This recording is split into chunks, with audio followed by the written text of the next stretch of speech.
Welcome to our NBA watch party powered by basketballnews.com. We are here for Lakers, Warriors. If you're not excited right now, I don't think you're a basketball fan. I don't know what to tell you.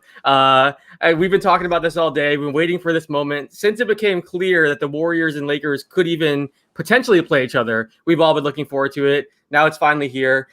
We also just had a Spurs-Grizzlies game. Now, I'll be honest, I wasn't paying too much attention. I've been getting ready for this live. So I will throw it to you, Spencer, and let you kind of talk about what you saw in that game, and then we'll start previewing Lakers-Warriors a bit. And then throughout the night, we're just going to hang out here talking about the game, talking about the play-in tournament, what we've seen, talk about the entire playoffs. And, yeah, we appreciate you guys hanging out with us.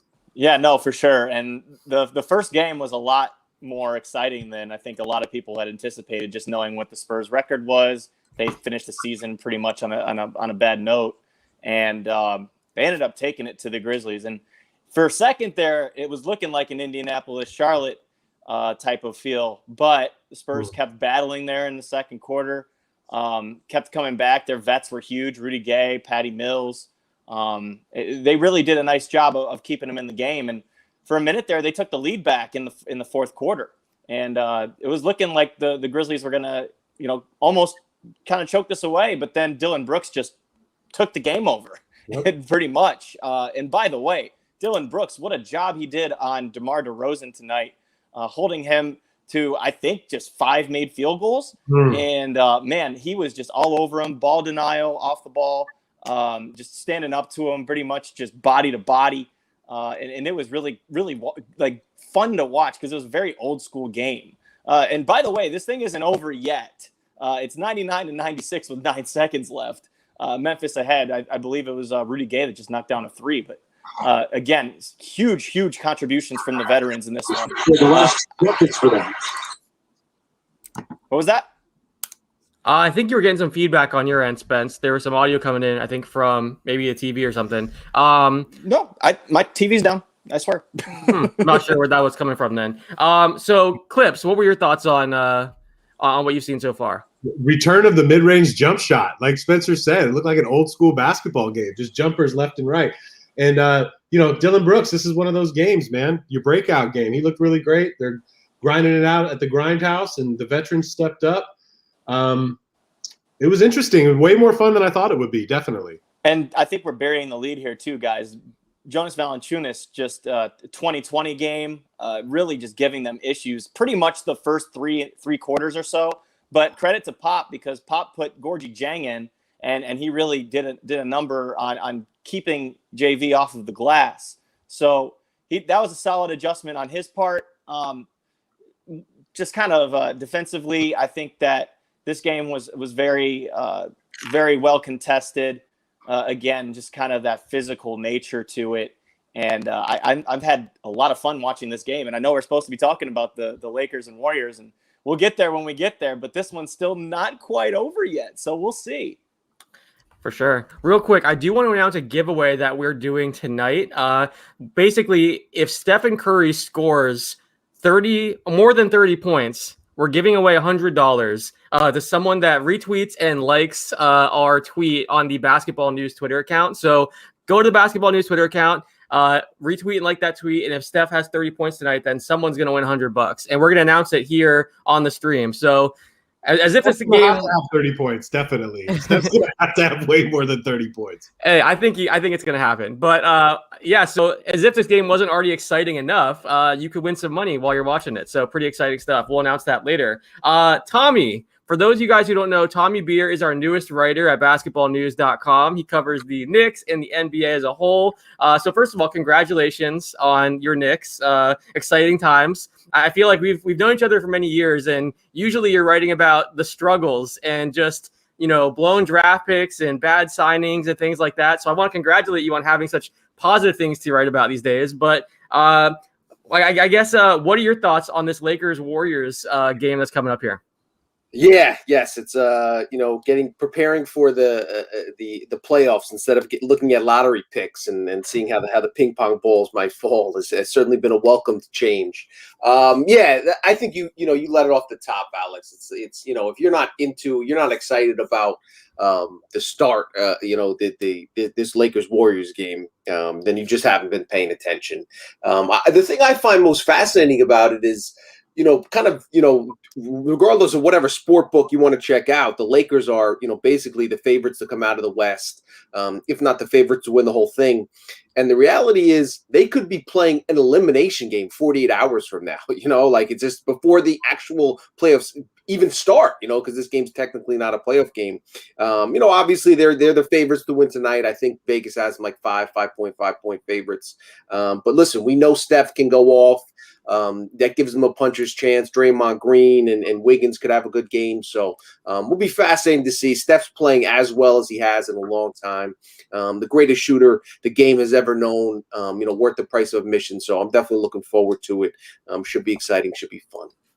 Absolutely. It's interesting because obviously this Lakers team, when they're completely healthy, they're just so dominant. We've seen what they can do when they're at full strength. They've had 25 different starting lineups this season, and the lineup they're using tonight with Schroeder, KCP, LeBron, Anthony Davis, Drummond, they've only started 3 games together. So they're kind of like, we wrote an article recently at basketballnews.com about how this team's kind of in the same boat as the Nets, where we haven't really seen, they're talented, but we haven't really seen them play a whole lot together. So they're hoping that talent can help them overcome some of the chemistry or lack of experience type issues that they're dealing with. But that's going to be difficult, especially as Tommy mentioned, against Steph Curry, who's playing the best basketball of his career, which is crazy to think about considering he was a unanimous MVP, a 2-time MVP. But the fact that he's out there averaging 32 points per game, carrying this team, it's been incredible to watch. So at the very least, we're going to have a fun game tonight. Steph and LeBron dueling part 5, as Spencer wrote an article about, their postseason matchups. It's going to be a lot of fun. Spencer, what are your thoughts kind of going into this one? Well, just from the perspective of me being in Cleveland and just knowing the history between these two, I think that's what makes me the most excited is just, the things around them have changed. There's different things around them. They're, one's in a new city and a brand new conference on a brand new team. He's a defending champion. The other, is missing the right-hand man in Klay Thompson and is still kind of grooming this younger version of the Warriors, with an Andrew Wiggins, and you have all these other pieces. So it's a little different from that perspective, but it's still the marquee with LeBron James versus Stephen Curry. Now, LeBron did not have Anthony Davis in Cleveland, so that's different. But Steph still got Draymond around, and the names, the marquee, the franchises that are a part of this matchup to cap the play-in tournament first round. I think you can't get anything better than this. And I know that the stars might not be too happy to be playing in this, but I know as fans, a lot of people should be very excited. Spencer, quick question for you. What's your take? What's your feel? I guess the feeling of Cleveland in general on LeBron. We're obviously removed. A couple years removed from him leaving, going back to leaving for California, leaving for LA. But he did deliver a championship in 2016. Would you say most fans, most Cavs fans, most basketball fans in Cleveland, in around, Northeast Ohio, are rooting for, LeBron to get another championship? Do they want to see him fail? Do they want to see him come back at some point and end his career there? What's kind of the overall take on LeBron right now? I would say 70-30 here in Northeast Ohio are behind LeBron. I think just from the perspective of knowing that he delivered on his promise, came back, and all that, jazz that came with it, and right. Fences were mended in order to make it work. Right. I still remember just the last thing I did before I covered those 2 finals where they got just crushed by the Warriors when they actually won it. That was the last thing I did as a fan, and I'll never forget attending the championship parade downtown. 1.3 million people in Cleveland. The night that they actually won the championship, places didn't even shut down, and it was a Sunday. Yeah. So Yeah. It was an amazing thing to experience. And I think for that memory that a lot of the people around here understood. I think there's still a lot of bad feelings towards how the front office handled things Right. in his final year here or so. But that kind of just was out of their hands, in my opinion. And, things just didn't work out the way that they had hoped. And I think LeBron had aspirations to go to Los Angeles anyway, regardless of what happened. Now, Tommy, ask him the same question about Kyrie. Let's get that one. If you really want to know, I mean, I think that, again, that wound is a little bit more healed because when it was fresh and, obviously LeBron had his last season there and Kyrie got, traded obviously over to the Celtics, there are a lot of people that weren't too happy with him. Now I don't see a bunch of, Cavs fans and Cleveland people in general just on Twitter bashing Kyrie Irving. I in general, in conversations, I think that people are still like a little bit hurt over it, but nothing like vitriol or anything like that. I don't think these days, not in 2021, at least. Real quick, I do want to welcome in Nekias Duncan. He is one of our writers at basketballnews.com. He is also the host of the Dunker Spot podcast, co-host with Steve Jones Jr. Nekias, how's it going, man? Going pretty well. How are y'all? Good. So we are just previewing this game, kind of talking about our thoughts going into it. What are I know we all kind of submitted picks at basketballnews.com, how we thought these games would go. First of all, what are your thoughts on just what we've seen from the play-in tournament as a whole, and then your thoughts going into this game? I wish the games overall had been better. Like Spurs was kind of the only good one to this point. In general, I like the play-in idea. I wish there was more of a middle ground, more of a cutoff. I don't like it being an automatic 7 through 10. Like, please give us some kind of like games back minimum. I think to kind of trigger that, similar to last year. But as far as Lakers Warriors is concerned, I'm kind of surprised by the start. But I'm just hoping for some good basketball, man. Andrew Wiggins off to a good start, by the way. I think 4 points right out of the gate. For sure. I agree with obviously we'll talk more about the game here in a second. I'm at 9-2, by the way. Is that what you guys have as well? Yes. Okay, yes. just making sure. We've done these before. It's just like lagging. Some people have different streams, so I just want to make sure we're on the same page there. But yeah, I agree with Nekias. Last year with the bubble, basically the way they had it was the only way to have the play-in tournament or play-in game was if teams were only 4 games apart. If you had more than a 4-game lead, then you didn't have to worry about that. So that's why we didn't have one in the Eastern Conference with the Magic and Wizards, but you had one out west with the Grizzlies and Blazers. So yeah, I mean, I get why Laker fans are frustrated right now to be 12 games over 500, and they feel like they shouldn't be in this play-in tournament. And I know some people even said that the 7th seed, regardless of the lead, they shouldn't be in it. I think David Griffin came out and said, the 7th seed earned their playoff spot already. They shouldn't have to be in it. Just have the teams that are kind of fighting for the 8th seed involved in the play-in. So I see kind of both sides of it. What do you think, Vince? Yeah, no, for sure. And I think that I agree with Nekias at the cutoff of the games back minimum or something like that. You could even make it as simple as the 8th seed and the 9 seed. And then, the 9 seed and the 10 seed play each other. Then the winner of that has to beat the 8 seed twice or something. Like something or rather of that.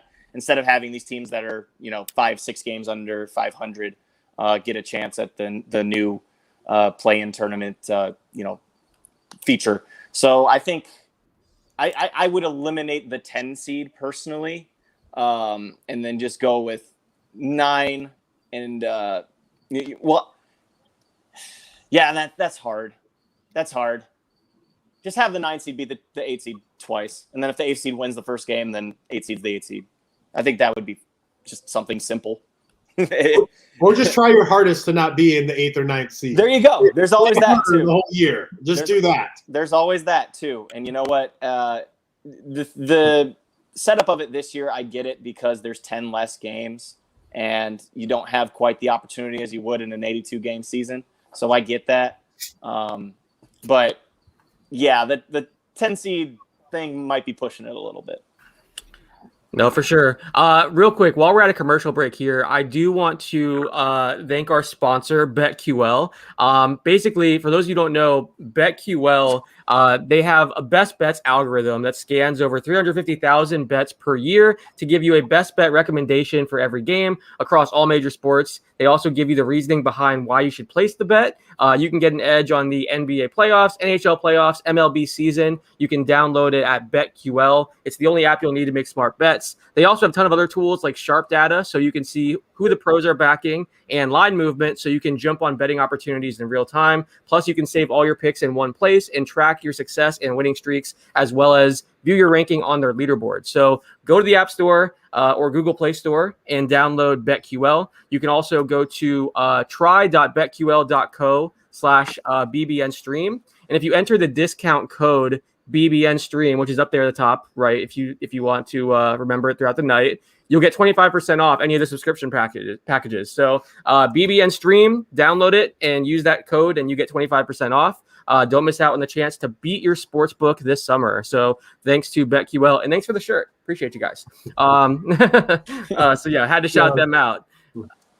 And I do want to announce one more time, we have a giveaway tonight. We're giving away $100 to someone if Stephen Curry scores 30-plus points. So all you have to do is go to the Basketball News Twitter account. If you retweet that and make sure you're following us, then you're entered. So something to root for tonight while you're watching. Curry to score 30 points, so you might get $100. So definitely check that out. Again, it's on the Basketball News Twitter account, and then you're entered. So sorry, I had to get rid of that housekeeping. Back to the game and the conversation. Looking like Kent Bazemore and Kevon Looney are the difference makers right now.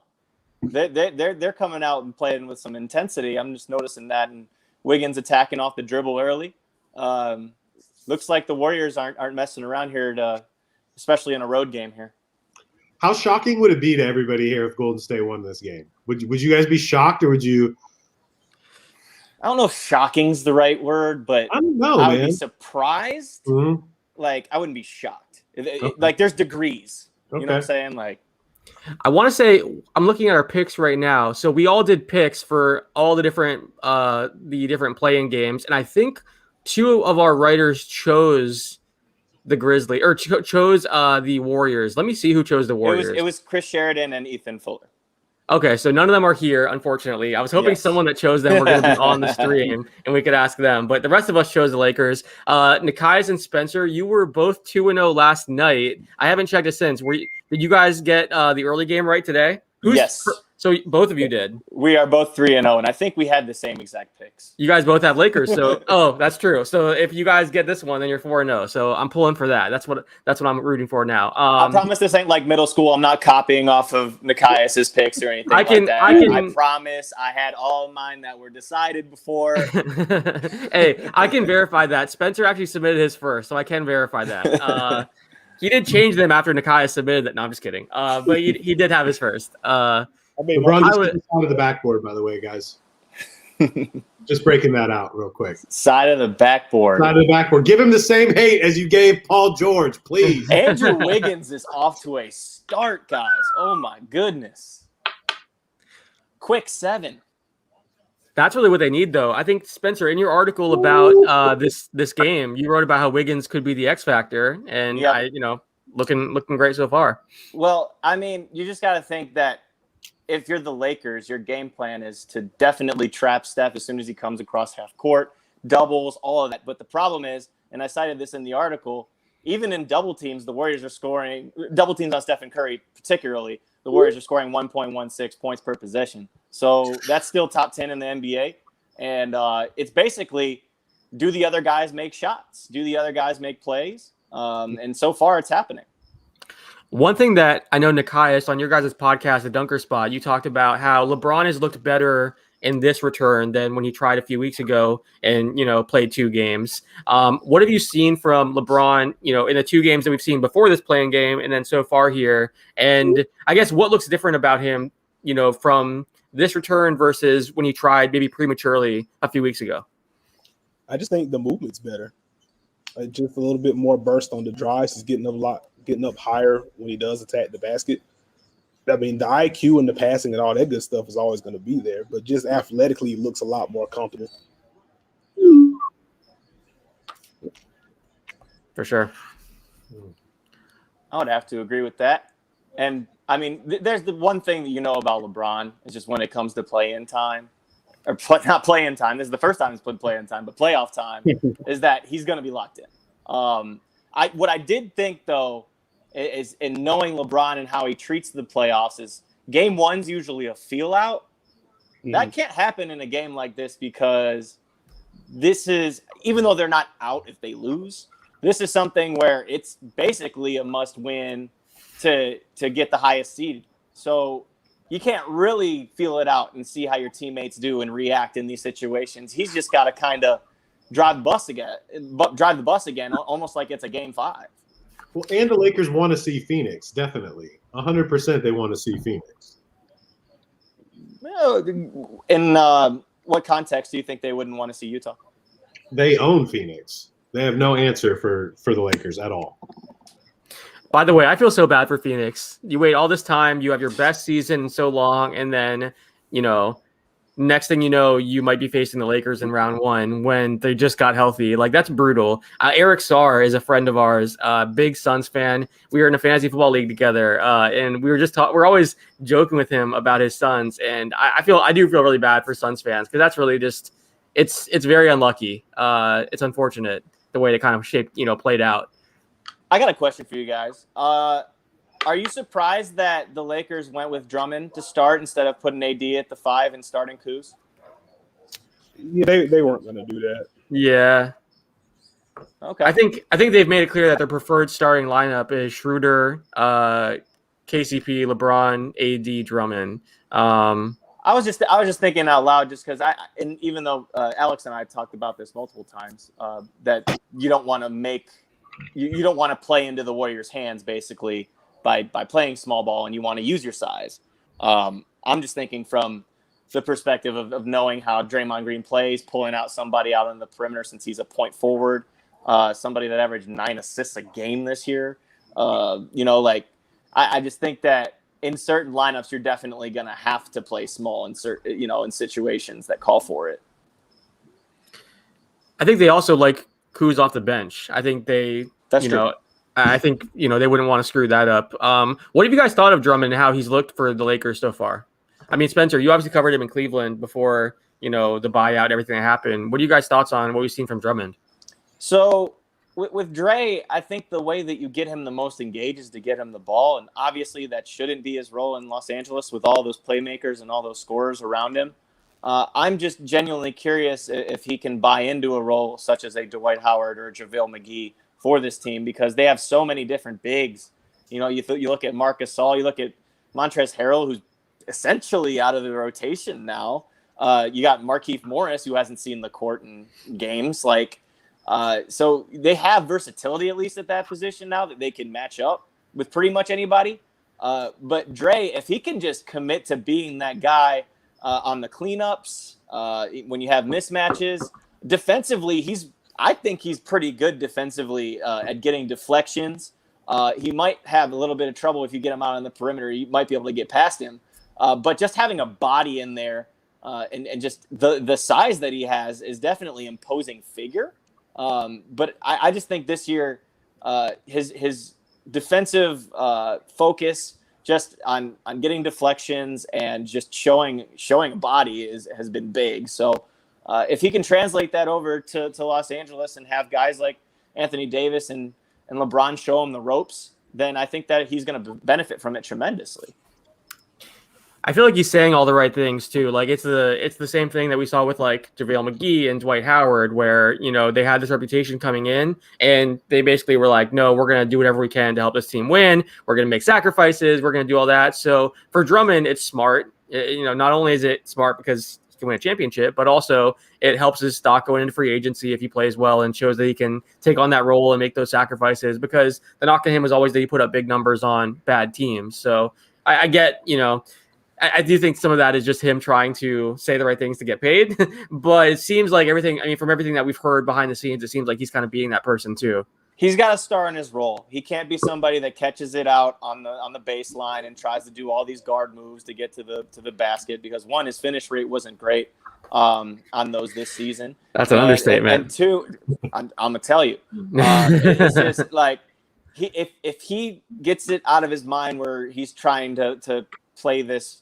point center role or whatever it was. Like, he's good if you get him in the post and he's passing. Like, he's decent, with the pocket passes and finding cutters. Like, but like, if he's the main focus of your offense, that's not good.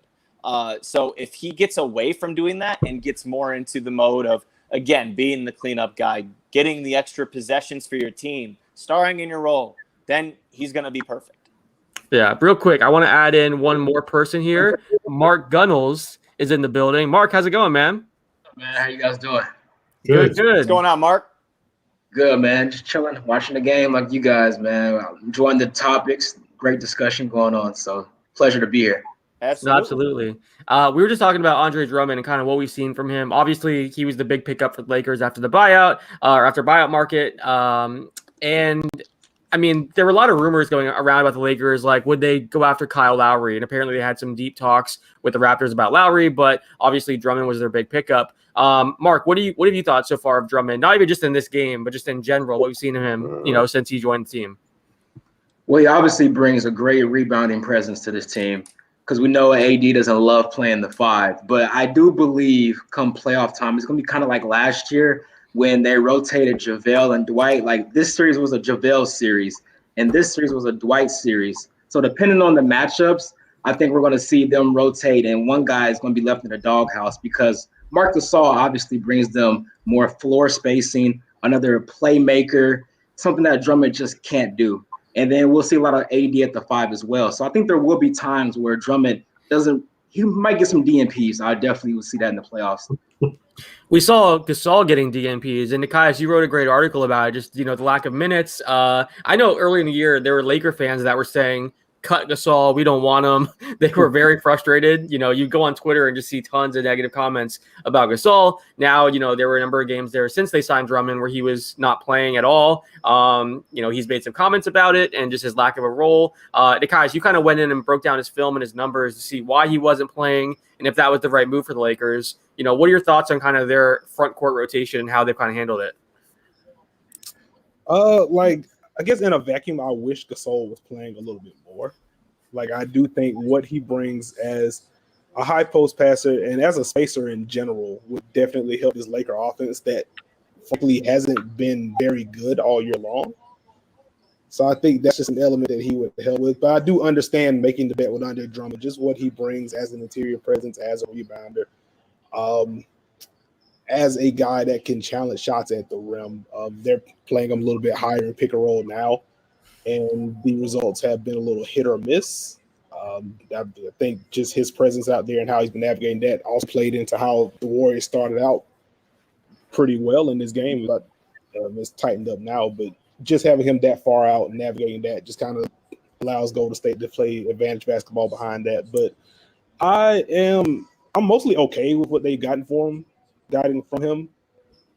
But I mean, he does help him on the glass. He does allow AD to play the 4, which is something he wants to do. And it makes him a little bit fresher for the postseason, assuming they get there, when they do eventually play him more at the 5. So he won't have that wear and tear on his body. So I get it. For sure. Real quick, I do want to mention that giveaway again. If you go to the Basketball News Twitter account, we are giving away $100 to one of the people that retweet it. If Steph Curry drops more than 30 points, with the way he's been playing, he might get there in the first half. Not necessarily this game, but just, with the way Curry's been playing recently. So yeah, definitely enter that contest. Go to the Basketball News Twitter account and retweet it, and you'll be entered in the $100 giveaway. So check that out for sure.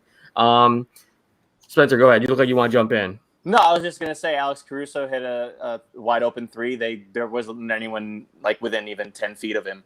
I was just wondering why that happened. But I will say I think that starting this off so far that this one, they're definitely keying in on making sure that Draymond can't operate as the point right now, which is interesting because, you feel like they'd be smothering Steph. And I feel like Draymond here with these handoffs, they're trying to really crowd him. And whoa, look at this. We have a Montrezl Harrell sighting. Trez early call. Yeah, definitely. Yep. So there you go. They're going a little smaller here because even though AD's technically probably the 4 in this lineup, it's rather small for them. Let's see. Look at this. Kent Bazemore, good first quarter he's having. Huge. Just like we all expected, right? He'd be the star of this game. You get $500 if Ken Bazemore gets 30. I was just gonna jump in and say that. I love it. No, this is what the postseason's all about. I know it's not technically the postseason, but postseason. It is. It is. It is though. If it's post regular season, then it's. I think this isn't the playoffs, but it is technically postseason. Did you see the thing about the stats? How they're literally just in purgatory. The stats don't count for the playoffs or the regular season. No, Really? I was Isn't that wondering wild? that. Isn't that wild? Yeah, it's insane. interesting. I was wondering that earlier. I was like, does this count? So let's say, for instance, how the game yesterday went and the teams are done, right? Does that count as a playoff appearance for like LaMelo Ball? I don't think no. I I wonder don't if they think give so. it. I wonder if they give it an asterisk. Well, like we don't count. The Grizzlies last year in the playing game as a playoff appearance. Like you can say it's a postseason appearance, I guess. This is all semantics, but like I guess it's a postseason experience, but it's not playoffs. So yeah, I don't know. That's interesting. I'll tell you where it does count: daily fantasy. Yeah, and I felt that pain because I did not pick Jason Tatum. Oh man, so you didn't. Wow. So you didn't win anything. What you win squat? Speaking of fantasy, Alex, I think you owe me some bread. By the way, I think I get my $20 back. Mr. Wait, hold on. Mr. Third Place. Oh, here we go. I believe, not to derail this, I believe it was first place gets 180, second place gets their money back. Am I wrong? Oh, he's changing the rules now. He's changing the rules.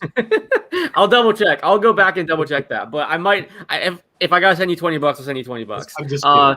But props to you guys. I mean, my team fell apart there in the end. I was joking with Spencer. My cousin actually ended up. There's like 10 of us or 9 of us from Basketball News all join in and have this big fantasy league, and we invite one person who's not like a sports writer, and of course that one person, my cousin, ends up winning and beating all of us. So yeah, there you go. That's how it goes. That's great. Man, Alex Caruso coming up with some big minutes here. Did you see that trap on Steph, though? It was Kuz and it was KCP. Just ripped that ball right away from Steph. Great job. It's been a good one so far. It's been a little different, though. Like I feel like the pace fast, but no one's really taking the advantage. Technical on Draymond already. Oh, no. Mm-hmm. Oh, boy. Is he near first? He's near the suspension line, right? Well, it resets. It resets after the regular season. So that makes sense. Hey, that had to be a prop in Vegas. What shouldn't it have been? How quickly does Draymond get a technical? The way that these officials are this year. For sure. Had For to be. sure.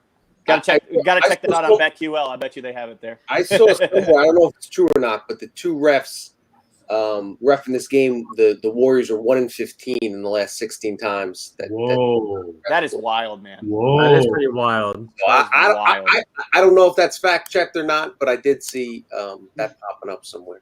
Interesting. Hey, I have a question. You mentioned prop bets. There's a prop bet right now I saw. Kyle Kuzma, and this was on BetQL, as Spencer mentioned. Kyle Kuzma, over 13.5 points, rebounds, and assists. Do we think he hits that? I was taking the over on that 3 days ago. Oh, right. my gosh, yeah. Well, that's one of the bets. They highlighted it because they thought it was such a easy bet, but, I mean, he should be playing more. I think it makes sense. He might hit that on points alone. That seems very doable. I was when I saw that, I was kind of surprised, but yeah, I mean, that's why they highlighted that one because it seems so obvious, but yeah. No, and I was just thinking to myself too, think about all the attention that AD's going to draw and all the attention that LeBron's going to draw. Someone else is going to have to, produce. And that's why Kuzma was one of my X factors in that preview article. For sure. 100%. So wait, are you guys I got 115. I'm at 133, so I'm a little behind you. But we're still pretty close, though. That's okay, though. Yeah, it's decently close. Michael Mulder getting minutes here early. I know he's been getting minutes, but a little surprised in this situation. Did you guys see that layup? That was ridiculous. No. How am I the one that's ahead of you guys? I'm used to being hesitant. I was going to respond, but I'm like, I don't know if I'm ahead of people or not. It's all right. We're not like 2 minutes behind at least. Yeah. Usually I'm now like, I saw it. Yeah, that was crazy. Usually I'm like way behind, like reacting to stuff way later. So I can't believe I'm first now. Like what happened here? My Hulu's stepping their game up. Yeah, where's Etan and his Hulu Plus? Yeah. Dude, I'm on Hulu right now, so I don't know what's going on. This is weird for me. Yeah, no, I got YouTube TV on right now. But No, that's a nice finish right there. Up and That was under scoop. incredible. See, and that's the kind. I mean, that can get him going right there. We know Curry. I mean, all it takes is really one shot to just get him going. Nekias had a. I feel like I think this was you, Nekias. You in your article, I want to say it was today. You said like one of the like you were ranking guys that they hit a few shots, and you tell your buddies like you got to go to your TV and watch this because you know something's coming. And you said Curry's number one, obviously. Did you say Zach LaVine was number two? I said Steph, Clay, and then I had LaVine. That's a good list. Who else is on that list? I'm curious what you guys think. Like the kind of guy where you just know, like, okay, he's heating up. Time to inform my friends. Get them in front of their TV. Can I show a little bias? Sure. Jordan Clarkson. Okay. I said Jordan Clarkson.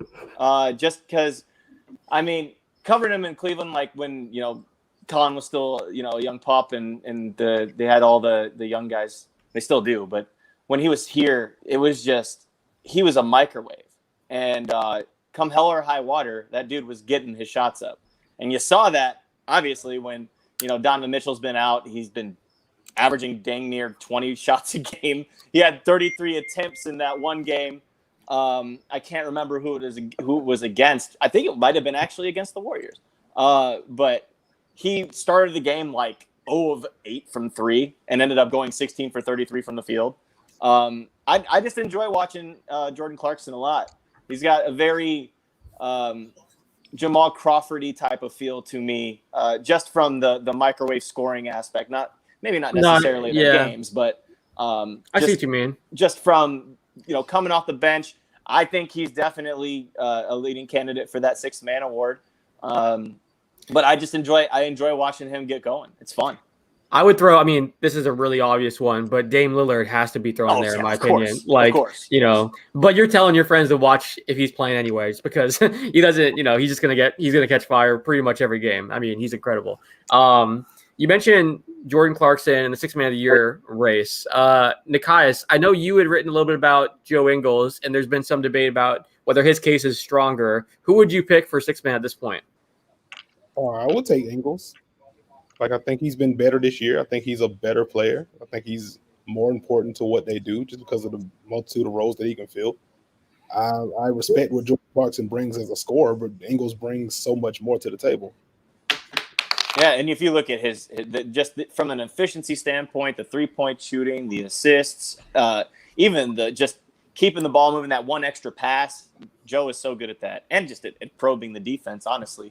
He's not the fastest guy, but he gets the job done, and he uses his brain. When we had Rudy Gobert on our NBA Top Shot show, he was saying that Joe is like one of their most important players, and the guy that never gets enough credit, never gets enough love. I feel like if this were 15, 20 years ago, Clarkson would obviously be sixth man. There wouldn't even be the conversation. So I do think the fact that Ingles is getting a lot of love and people are starting to mention it and saying, okay, this should be closer. His defense is better. He's more efficient. He is doing more than scoring. Because forever, I mean, sixth man of the year was only a scoring award. If you weren't scoring the ball, you really didn't have a shot. So I think it's interesting that, we've seen that change a bit. But I still think Clarkson probably wins it. No, probably. And just as a indicator of where we are today, it's 28-22 at the end of one.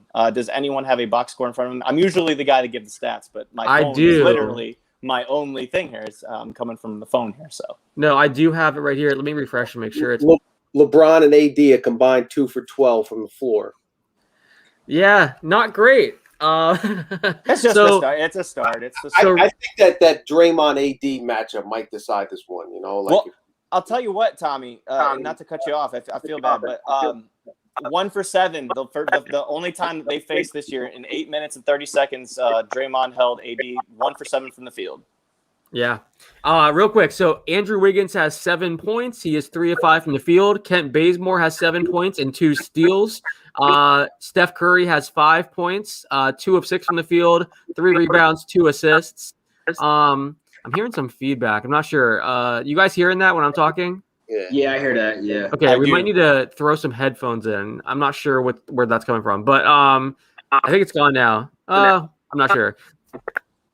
LeBron has 5 points, 3 rebounds, 1 of 4 from the field. Schroeder 0 of 5 from the field. Anthony Davis, 3 points, 2 rebounds, 2 steals. There you go.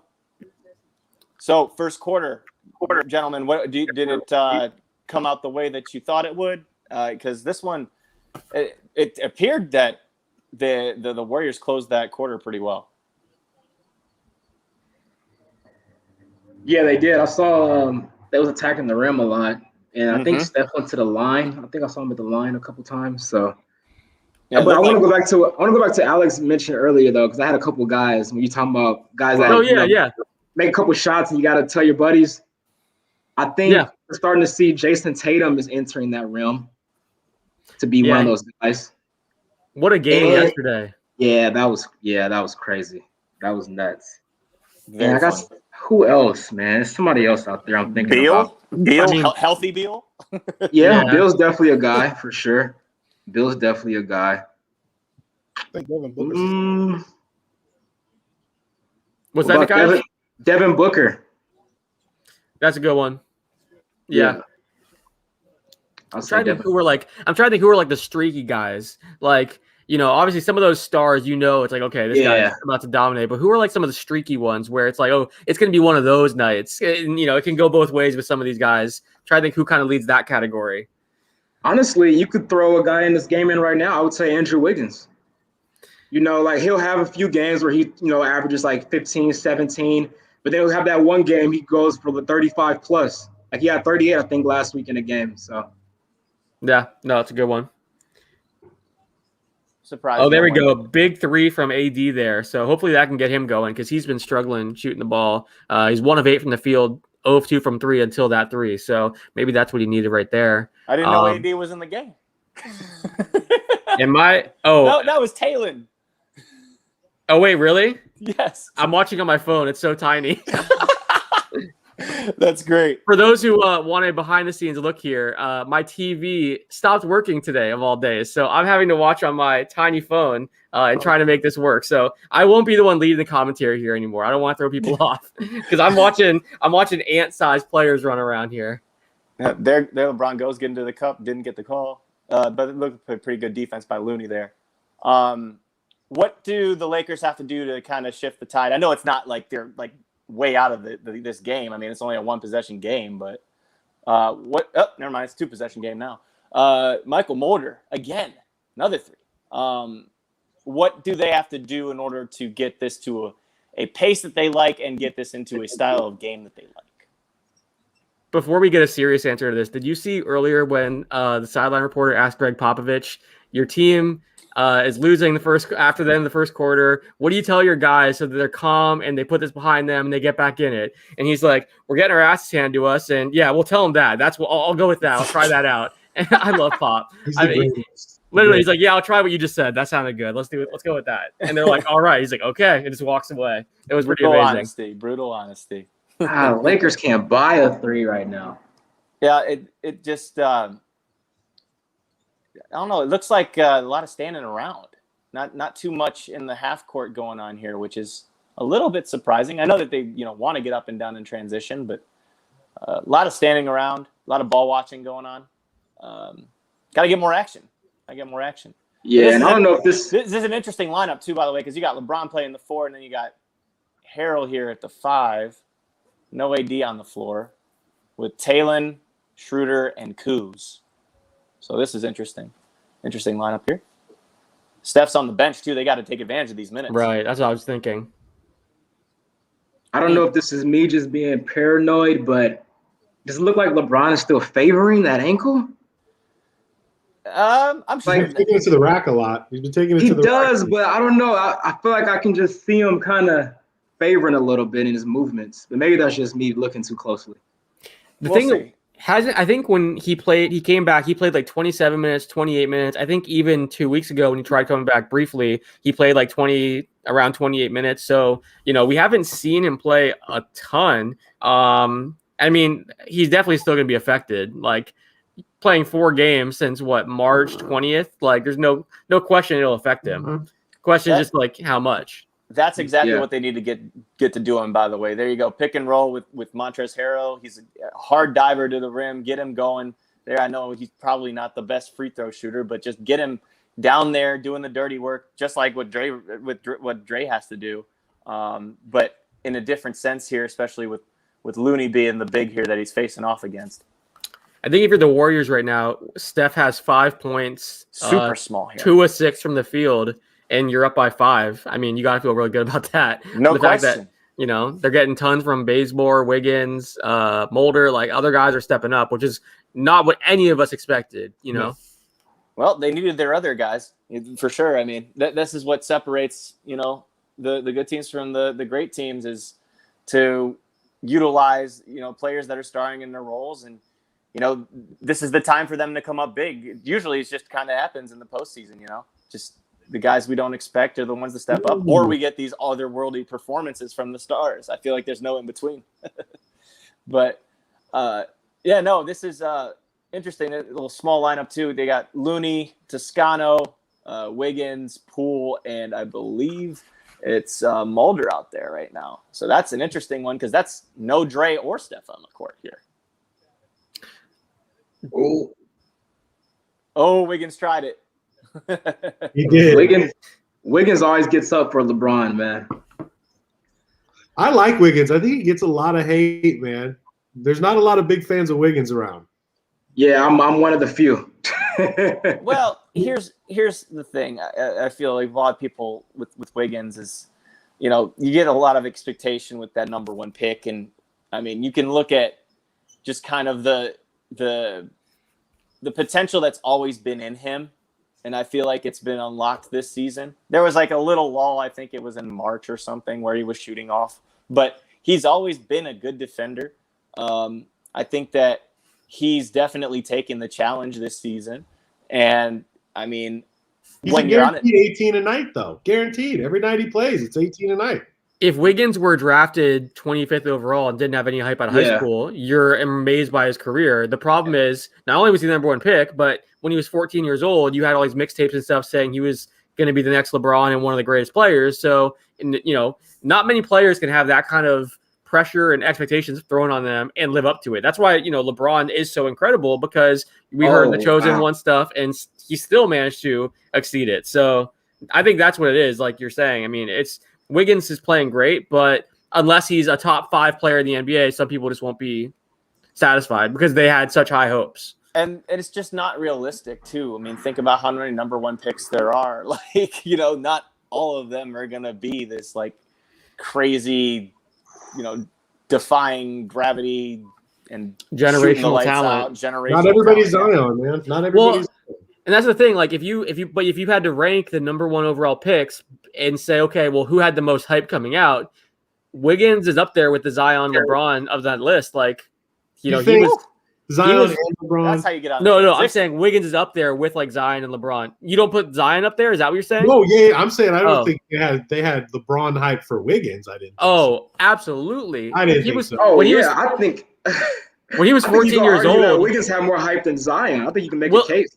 I think Wiggins had a ton of hype. Literally, they were saying best 14-year-old ever, best 15-year-old ever on like his mixtapes and stuff like that. You had big profiles written about him when he was super young. His dad was a former player, so they were like, he's got the genes, blah blah blah. Like I think Zion in the beginning with Zion, it was look at this incredible dunker. With Wiggins, it was always look at this incredible future superstar. That's going to be the face of the NBA. There was a lot of Wiggins hype, but. I mean, especially compared to some first overall picks, like, you know, maybe it wasn't, even if we want to say that there's a tier gap between LeBron, Zion, and Wiggins, it's more than a lot of number 1 overall picks face just because of the high school. Does every number 1 pick have to be a generational kind of player? No, that's what I'm saying. Like, right. I think if he had just been number 1 pick, it would have been a little bit different. It's the number 1 pick coupled with the hype that made it so hard for him. Yeah, it's kind of like what we're going through with all the Kwame drama, right? And it's like, you know, Kwame made $64 million in his career and had a decent career. Like maybe if he was picked second, it wouldn't have been, you know, as much of a big deal. But, you know, Joe Smith was another guy I was thinking about today when I was thinking about the Kwame beef. And I'm like, Joe Smith was a beast in college and, you know, number 1 pick. And he had a really good, I think he played 13 years in the NBA. Mm-hmm. But just because he didn't average, you know, 20 and 10 his whole career doesn't mean that you're a bust, you know? It's where you were picked. Expectations. It's That's all what expectations, and it's who was picked behind you too, because then everyone starts talking about, oh, well, you could have had so and so. Whereas like when it's someone that was picked, like a Ben Wallace who was undrafted, you're just like, wow, this is an amazing career. You're not judging it based on who was drafted after him and where he could have oh, well, is he a good enough offensive player for being the second overall pick? You know what I mean? Like it's just so different wherever you're drafted. And two words, 7 syllables. Michael Olowokandi. Okay, one of the worst mistakes of my life. How did I know that was coming? How did I know that was coming? I knew that was coming. I wanted Vince Carter so bad. I just begged my team. I wanted Vince Carter so bad. Sorry, I didn't mean to bring it back to the Clippers, guys. No, that's a tough one. That is a tough one. Yes, it is. We did an article, not to keep shouting out basketballnews.com, but we all work for basketballnews.com, so I want to throw it out there. But we did an article on the best college players that didn't translate to the NBA. I think Nekias and I chose Jimmer. Spencer chose Michael Beasley and Emeka Okafor. Mark, were you in that one? I'm not sure if you submitted one. I don't think I was in that one. So, I mean, it's an interesting conversation, though, because, like, I was thinking, like, I thought Michael Beasley too, but I was like, well, he did average, 19.8 points per game or whatever it was, like his second year. So I was like, oh, he had too much success. So that's why I went Jimmer. But everyone kind of took it a different way. Like there were a lot of different answers there. It was a really interesting conversation. Different interpretations. That's why. Yeah. And the reason I thought of Michael Beasley was just because I just remember the hype train coming with this dude. And I just remember watching him at Kansas State. And I was like, this dude could fill it up. And he was got incredible. Like the perfect size for the league. He was, that perfect, like that 3-man, but he could also play the 4 if you needed him to. But it was before a time when the tweener was not really in flux here in the NBA yet. But Ed O'Bannon was a stud. Dude. A lot of people were tweeting that answer. Yep. He was player of the year. They won the championship. Like he was a beast and could not cut it whatsoever. Some other answers that came in. Len Bias, tragic answer there. Hank Gathers, another tragedy. They didn't get a chance though, Alex. They didn't get a chance to do that. Yeah, Adam Morrison. Adam Morrison. Actually, Ethan, to mention Joe Smith, he mentioned Joe Smith.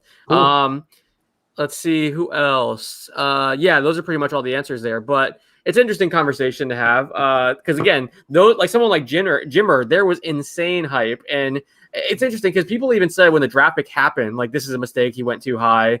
He's not gonna be able to translate. But it was just like he played so well at the college level and was such a huge name. I remember, you'd go play pickup and like how people say Kobe when they're shooting the ball. Like people were saying Jimmer for like a year there, and then it went away very quickly. But that was a very brief thing. What about God Sham God? How about some guards like Sham God, Khalid El-Amin, Mateen Cleaves, guys that had really good, college career, just couldn't pull it. See, and that's the way. Whenever I first thought of the question, I was thinking more like the best player who never made it to the NBA, and then we kind of tweaked the question a little bit to become like who just didn't translate, and it kind of sucks because it became more of a negative conversation than like positive. Who is the best player that didn't make it? But yeah, those are the kind of players that I would have included if you're talking about the other way that we were wording it initially. There you go. Lakers making a little run here. LeBron attacked to the rim. Didn't get the call. That was really interesting. But Kuz definitely got to the rim there. Really nice and aggressive move. And then Montrez just tore the house down with that dunk. While we're at a commercial break here, at least I am. I don't know if you guys are. But I am. I just okay.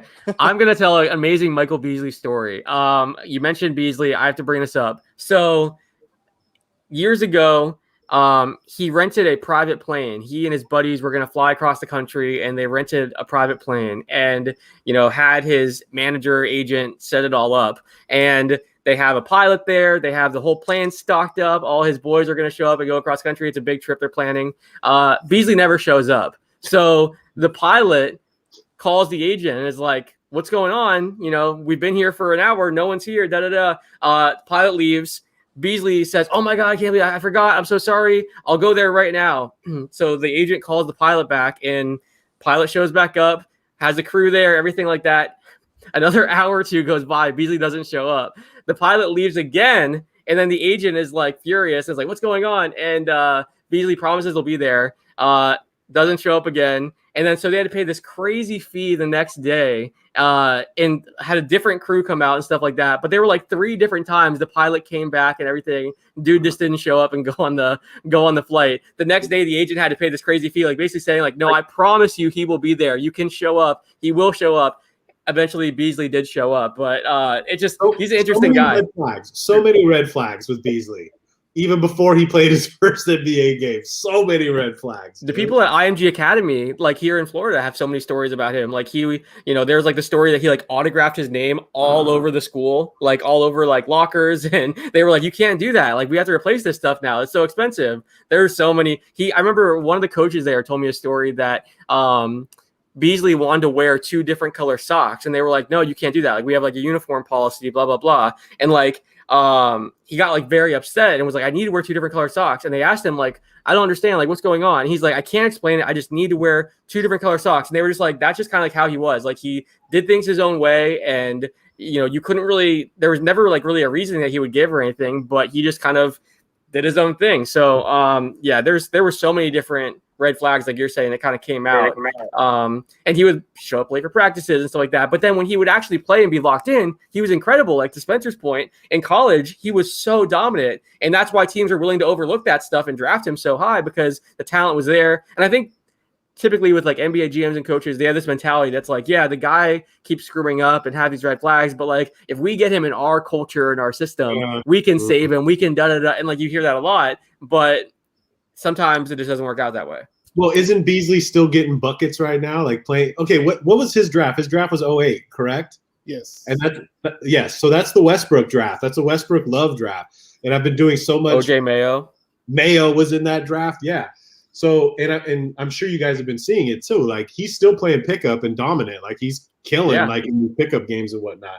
But that I know I'm like transitioning a little bit, but this is when I've been doing so much defense of Russell Westbrook lately. Just think about all those guys in that 2008 draft, and now Russell is still doing all these crazy, amazing things right now at this stage in his career. It's wild, man, when you think about it.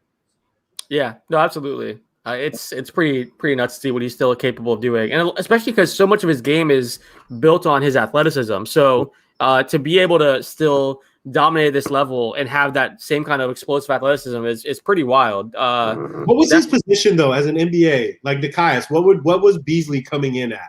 Like what was he? He was a 3? I think he was a 3. It was a 3. Like if he's drafted 10 years later, like he would just be a 4 and just right. My favorite thing with Beasley was like every time I'd watch him and I would tell like my dad this or like my friends that were over, like the second he touched the ball, you knew he wasn't going to pass it. Like there was no chance he would pass it. It was like, okay, he's absolutely shooting the ball. Guys, I got a stat that just popped up here on ESPN. Between Dennis Schroeder, Anthony Davis, and LeBron James, they are 2 of 23 and 0 of 7 from 3. Ooh. That's not good. Somehow this is only a 7-point game, by the way. Right. That's pretty wild. That's wow. That you just know very much an issue. I'm sure that they'll rectify that at half. But Steph has 6 points. It's not looking good for our giveaway. If he has, for those that missed it, if Steph has over 30 points, someone's getting $100 that's watching this stream, and that enters by retweeting our basketball news contest at the basketball news Twitter account. Hopefully it's Steph. He could drop 30 in a quarter, to be honest, but not looking great right now. Does anybody find it like weird the past couple of weeks, like just how nice LeBron's been with all the nice things he said about Steph? Like, is he tampering right now? Like, what's the deal? What is all this niceness? And then Steph comes out today with like, yo, like, I'm not going to give him a pass. Like, what is this? There's different interpretations of his words. They are calculated. Sometimes I don't think to the degree that people say they're calculated, but I mean, just having been around the guy, he says stuff, you definitely pay attention to it. But he's also asked a million, like he was definitely asked about the MVP thing. He's asked about every single topic. So I think that's part of it too. Like, I'm sure they just asked him, is Steph your MVP this year? Because there's been so much talk about it, and he probably would just give an honest answer. Like, I know we tweeted out the link the other day, or the quote about Steph being his MVP, and someone was like, if you can't tell that LeBron's recruiting Steph, I don't know what to tell you. Like, it's been so obvious now. He's not even being subtle about it, blah, blah, blah. So I don't know. I get that that's like a narrative that's kind of coming out. And Steph is an unrestricted free agent next year. So he is available next offseason. But I don't know. I think people read into those quotes sometimes too much. I think he just asked a ton of questions and stuff. So he tends to weigh in on tons of different topics. And Alex Kennedy wrote an article about what 2022 free agency class could possibly be, found it on basketballnews.com. And it was it was for Nekias. I know Nekias really loves this topic, so it was like Nekias is always asking me like, "Oh, who's a free agent coming up in 2 years?" And I'm like, you know what? I got you, Nekias. I'm gonna write this article for you. And you know what? I am the same way as Nekias. I absolutely loathe that type of stuff. But understanding what the 2021 class is, I get it. It is a very weak class this year. I did want to ask you though, what are the Warriors doing to make AD and Bron uncomfortable right now? Just being active. Their hands are everywhere right now. Everywhere. I mean, I was getting a little chippy here. Yeah, I'm about to say. Draymond's going to get out of this game. I mean, they don't care about any of the Lakers shooters like that. It's kind of. You'll take KCP pulling up in transition like that? All day. Ooh, what a shot. Mark, are you an LA cat? No, I'm actually from Kansas City, but I live in LA though. Where you live? Inglewood area. Give your exact address. I'm just kidding. No, I want to know. Obviously. We're making friendships happen here on the basketballnews.com live stream, okay? No, he's a Dodger fan, so I'm cool with him like that. But you got to have some Laker bias, I'm assuming, yes? No, see, I can't even let you put me in this LA box because okay. my people back home in Kansas City will get mad at me. So I'm just wearing the hat. I'm not a Dodgers fan. I'm a Royals fan. What are you doing rocking the hat, dude? It's just for fashion. It's just for fashion. Nah, bro. I'm with Mark there. I'm wearing a UCF hat and I went to USF. Ooh, so that's Steph. like the worst thing you can do. So I'm with him there. I just like the hat. But hey, Mark, what happened to your Chiefs in the Super Bowl? Remind me. Oh my wow! Goodness. Really, really, Alex? We're gonna go there? I'm sorry. It's been like 4 months, man. I'm sorry. If it hadn't been 4 months, I wouldn't have done it. But I think enough time has passed, so I feel okay doing it. But the wound is still fresh. It is. Hey, I have to add in one more person here. We have Josh Hopkins. Josh, how you doing, man? Man, I'm great. Can you guys hear me? Yes, we got can. you, Josh. Now, everyone, Josh is just hit his first 3. Yeah, crazy, right? Josh is the co-host of the Rex Chapman Show with Josh Hopkins. They do a fantastic job. They've had amazing guests on their podcast like Steph Curry, Shaq, James Jones. You guys, it feels like every week you guys just get some ridiculous guest. And I was like, man, you guys just had a crazy guest last week. So props to you guys. Rick Pitino. Every week it's Candace Parker. Every week it's some huge name. So you guys are doing an amazing job. Props to you. Oh, that's really nice, man. People love Rex so much. Everyone that's come around him through his whole life and cross paths love him so much. So we've been getting great guests.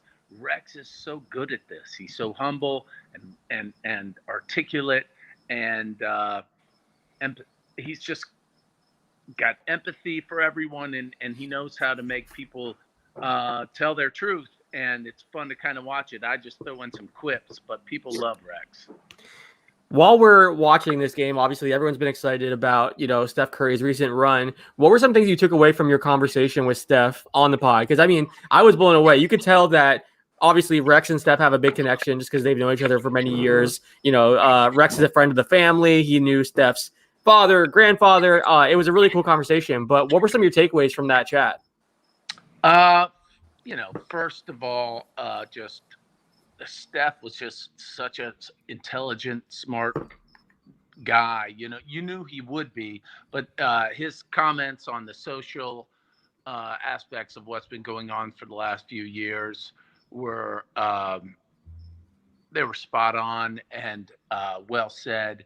And then you just realized he works. He's definitely gifted, right? Everyone in the NBA works, and he's got hand-eye like no one's ever seen. I'm sure he could have been a great golfer or whatever you want to do in that vein, but he also works so hard, and a lot of it's mental. He believes in himself.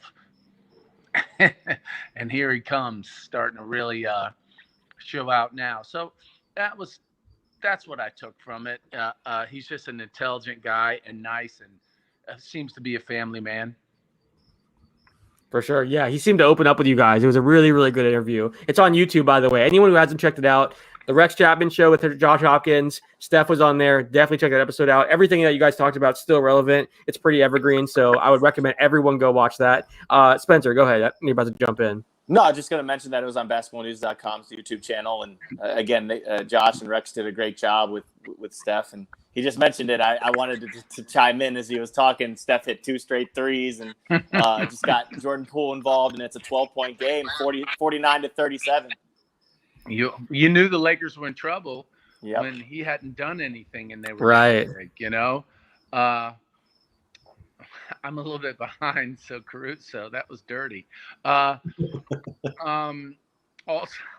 during the interview, I said, "Man, I'm scared of this," because I was afraid I was going to be the guy that went to the no-hit pitcher and said, "Hey, I think you got a no-hitter going," like in the dugout. And the next game, he did, broke his streak. So I think it is my fault, but he's picked back up pretty well. Speaking of no-hitters, by the way, I got to shout out my guy Corey Kluber, former Cleveland Indians pitcher, had a no-hitter tonight. That's another one for the MLB. Just so many of them this year. Do you remember when they used to be so random? Do you remember when they become happened? commonplace now? Because, Adderall happened first, and that's how everybody got to be able to throw no-hitters. But Nolan Ryan is my favorite baseball player of all time. Not that this is a baseball podcast, but no-hitters were so infrequent, and now it's like a thing, like one a week. Sure thing. Yeah. All right, what's important here for the close of this half? Because I feel like the Lakers got to rip off 4 or 6 points. They're not hitting threes at all. They are not hitting their jumpers. There's no type of organization to their offense right now. They're just taking things to the rim. Like, look at what Schroeder just did. He took it to the rim, which is good. But it was off of one handoff. There's no like multiple pass possessions going on right now.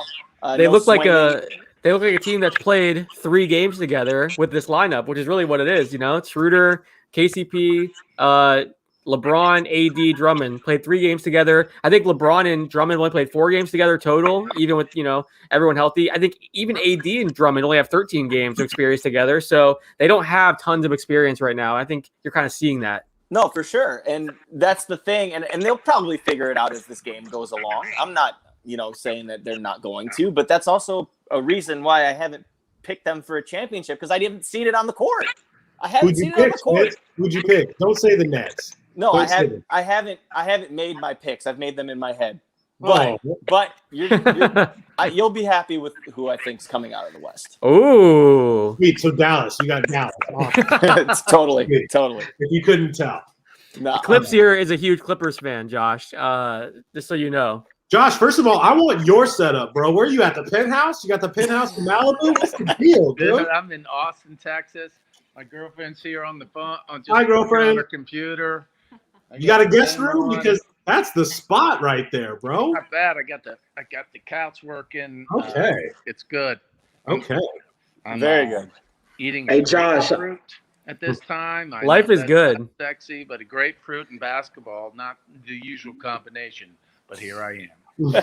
Clips. Awesome. If you were on Cougar Town and Quantico, you could have that set up too. I could. Oh man. Hashtag goals, bro. Hashtag goals.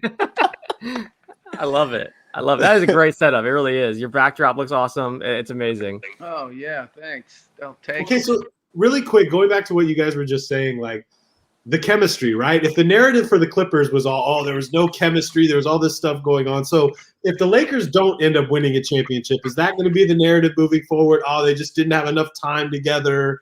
I'm sure it will be. I'm sure it will be if that happens. For the Lakers or the Nets. Yeah. I mean that's just natural, and it's more of an explanation than an excuse. I mean, let's be real. I mean, I don't think it would be. Oh, Steph. I mean, for like say the Nets, usually these things don't happen in year one. Right. For any team that has that amount of talent, like it even happened for the Miami Heat. We're all in different places in this game. Yeah, guys. we I'm are. sorry. I'm sorry. I just saw Steph, Toscano hit the sorry. 3. Josh, the Wi-Fi is better in Austin. We get it. Oh wait, I think I just saw it. Woo! Oh my That was gosh. filthy. Wait, that was filthy. wow. Right into the Wait. game. Wait. I'm not there yet. That's all he needs. Second Oh, half, boy. he's coming out. Oh, By the boy, way, that's right, Josh. Uh-oh. crazy. Oh, It's geez. early to call daggers, but that was a dagger. Hey, This is doesn't he have a shooting an off shooting reputation in Staples too? Anywhere. I'm not sure. No, I'm saying like for Curry, I believe that he doesn't shoot well at Staples. I think I saw something like that. Only when he plays the Clippers. Who knows? Well, hey, this is a good time to mention it. 55-42. Yeah, a good time to mention again. We have a giveaway right now. If Steph has more than 30 points, we're giving away $100 to someone that retweets the tweet on the Basketball News Twitter account. You got to follow and retweet it, and you'll be entered. So check that out. You can win $100 if Steph goes off. That's all Steph needs, man. You know, we talked about it earlier. He hits one shot, and then next thing you know, he's dropping 20 straight points. That's just how he is. So we could see him just go off here in the second half. But what are your thoughts? Spencer just ducked out. I was going to ask him. But Clips, Mark, Josh, what are some of your first half thoughts here? What are some things you saw? I'll give my thoughts here because I'm about to log off, man. Yep. So my thoughts are kind of what Clips mentioned earlier about the Warriors, their active hands. Like, they're really getting into the Lakers, man. They're being very physical. I think they can sense that the Lakers are kind of confused offensively. So they're really like ramping up the pressure, not allowing them to get into their sets comfortably. I think that's a great game plan. I mean, they look well coached. I know Dub Nation gives Steve Kerr a lot of hell. I know Warriors Twitter is a mess sometimes. Ruthless. But I think he's done a great job having these guys ready to play tonight. I have a video that's on my pinned tweet right now that's probably going to get ratioed if this game continues the way it's going. I think the Lakers are going to demolish the Warriors. There's still a whole other half of basketball. Yeah, but people already tweet me like, uh-oh. So the ratio is starting. But, hey, man, the Warriors are playing good ball. But I do think the Lakers will make halftime adjustments. I think we're going to see less Drummond and more AD at the 5 in the second half. That's what they should have done from the beginning. Yeah, People don't listen to me. People don't listen to me. So I think they'll go on a run here. This first 5-6 minutes of the second half will be huge. Yeah, no, they'll need it too. If the Lakers didn't have Alex Caruso, they'd be down a lot more. He's 5 of 5 from the field with 12 points. Am I wrong with saying that I just don't like Drummond and AD playing together? Like, I just really don't like it. It reminds me a lot of like Al Horford when they tried the experiment with Embiid. You remember? Like, oh man, it just doesn't work. Those are on a little higher of a level than that. Go. I mean, on a higher level, yeah. No, I was gonna say but I get it. Boogie and AD, they had the same thing. Like they did the same thing in New Orleans, right? So they tried that out. Well, it's because AD doesn't like playing center, so he always wants a 4. Right. Or he always wants a 5 that's next to him, so he doesn't have to bang with centers and play that role. That's always what it comes down to. Like, he's fragile. He's fragile. That's why. Well, in teams that have recruited him, like the Lakers and other teams, they've made it clear, like, I think they throw that out there, like, don't worry, you won't have to play the 5 here. You can just play the 4. That's like part of the recruiting pitch because they know that he doesn't want to do that. So I'm sure that was part of it. It's the reason they went out and got, their big additions this, since last year. Obviously you have Dennis Schroeder, but it's Gasol, it's Drummond, it's Harrell. Like, I think there's a reason for that. They're missing JaVale and they're missing Dwight. Yeah. Though. They're who said that all year from basketballnews.com was Eton Thomas. He was right. He was calling that from the jump. Mm-hmm. And props to him on that one because they've definitely looked like they're missing him in this game too. I mean, you think that they'd be able to use their size and try and outbattle him, but now they're forced into the Warriors game plan the way that Alex was talking about, and they didn't want that. But again, I think that they could have beat that from the jump by just kind of playing to that style and seeing what happens because it's not been fruitful for him so far. Just to go through some of the stats, Alex Caruso has 12 points. He is 5 of 5 from the field, 2 of 2 from 3. He also has a block. KCP 6 points, LeBron 6 points, Anthony Davis 5 points, 2 steals, 3 rebounds. LeBron actually, I gotta mention, 6 points, 7 rebounds, 4 assists, 0 turnovers, but 1 of 7 from the field. That's pretty brutal there. So, and Dennis Schroeder, 1 of 9 from the field. So LeBron and Schroeder are a 2 of 16 combined, and 0 of 5 from 3. That's been brutal there. And then on the Warrior side, you have Steph Curry, 15 points, 4 rebounds, 2 assists. Halfway there. Yeah, halfway there. As I said, if he scores over 30 points, someone's winning $100. Go to the Basketball News Twitter account and retweet that. It's the pinned tweet right now. So go to the Basketball News Twitter account, retweet it, and you will be entered for the $100 giveaway if he scores 30 points. Kent Bazemore, 7 points, 3 steals. Andrew Wiggins, 9 points, 2 rebounds. Really, I think Bazemore is the big surprise. Jordan 3 Poole, steals? Yeah. Yeah. Steph Curry is 5 of 11 from the field, 3 of 6 from 3. Had that buzzer beater there to end the half. What's Draymond's numbers look like? Let me see. I should have said that. 2 One points. One technical. He is 0 of 1 from the field, but 2 points, 2 rebounds, 4 assists, 2 blocks, 1 steal. So Draymond, it's a Draymond line. That's what Draymond does. The quintuple single. Yeah. Fellas, I need 2 minutes and I'll be right back, okay? Absolutely. Yep. I need to go get fruit. All right. Also, guys, my girlfriend's getting mad at me, so I'm gonna have to go. But Sounds good. How it's gonna go? I'm gonna tell you now. You know, we've all played at the Y, and you got your boys, you got your squad, and they've got the other team that's no disrespect to the Warriors, but kind of scrubs and one guy that's good. And they jump all over you, and you're like, oh my, somebody pick up, somebody guard. You thought you were ahead, and then you finally catch up, and then a guy like with wraparound glasses and jeans hits a bank from the top of the key, and you lose. I think the Lakers have dug themselves in that far that they're just not going to. It's the Warriors game. Wow. Interesting. I like the spicy take. And I like the analogy. The analogy is great. Best player in the world. And, well, but they've dug themselves a hole. They have. Can't dispute that. For sure. I would love to hear the free throw discrepancy as well. Let me check that. By team. I feel like they're keeping them in it.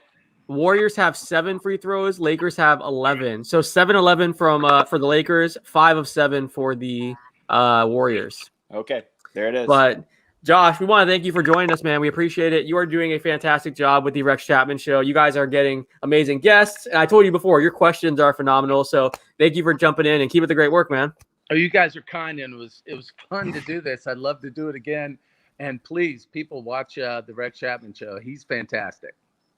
Definitely Thanks, check Josh. it out. Apple Podcasts, Spotify, YouTube. It's a great show. And like I said, every week it's some superstar guest. So you definitely want to check that out. Josh, thanks for your time, man. Appreciate it. Hey, thank you guys. Take care.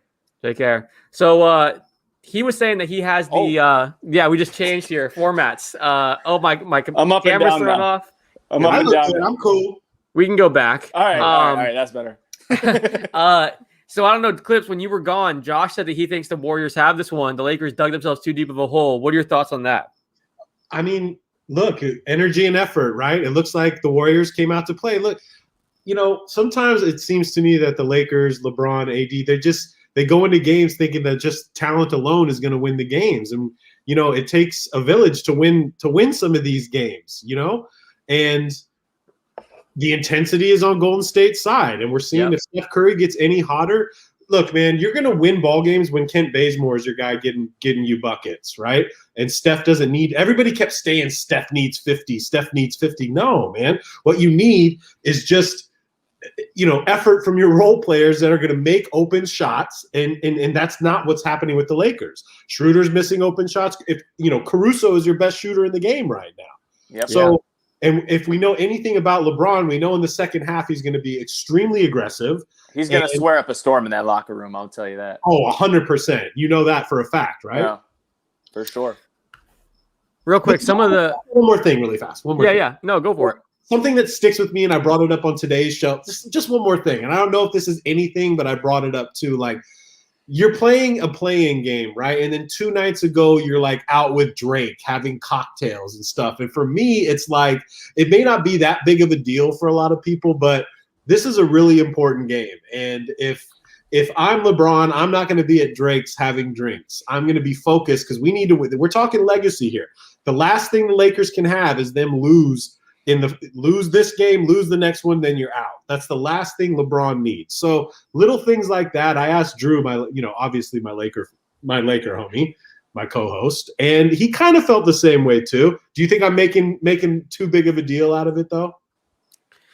I see your point. Like, my thing is, if it depends. We don't really have the context. Like, were they out until 3 a.m.? Were like drinking and stuff like that? Like, that's a little different. If he went and hung out for 30 minutes and they took a bunch of pictures, that's not as bad. So we don't really know. But I see what you're saying. Like, especially in a season like this, not only are you not focused on the game and watching film or whatever you could be doing. The first thing I thought was like, I think LeBron has been kind of not really outspoken, but he's there was a report at least that he's not vaccinated. Him and Schroeder were the only ones that weren't. So it's like, you're kind of putting your availability in jeopardy. He's wearing a mask either. Right. It's like, if you were vaccinated, that's one thing, but you're kind of putting your availability in jeopardy. Like today, if it had come out that, he failed test or had to enter the health and safety protocols, imagine the reaction. Like, it just isn't worth it to me. Hang out with Drake in a few months. I see what you're saying. That's my concern was more the COVID side of things than it was anything else. And look what happened with Karras, right? So Karras is going to be out for 14 days. And notice they do different phrasing, Alex and Spencer. Like, there's tracing and then there's protocol. Protocol to me is you have COVID.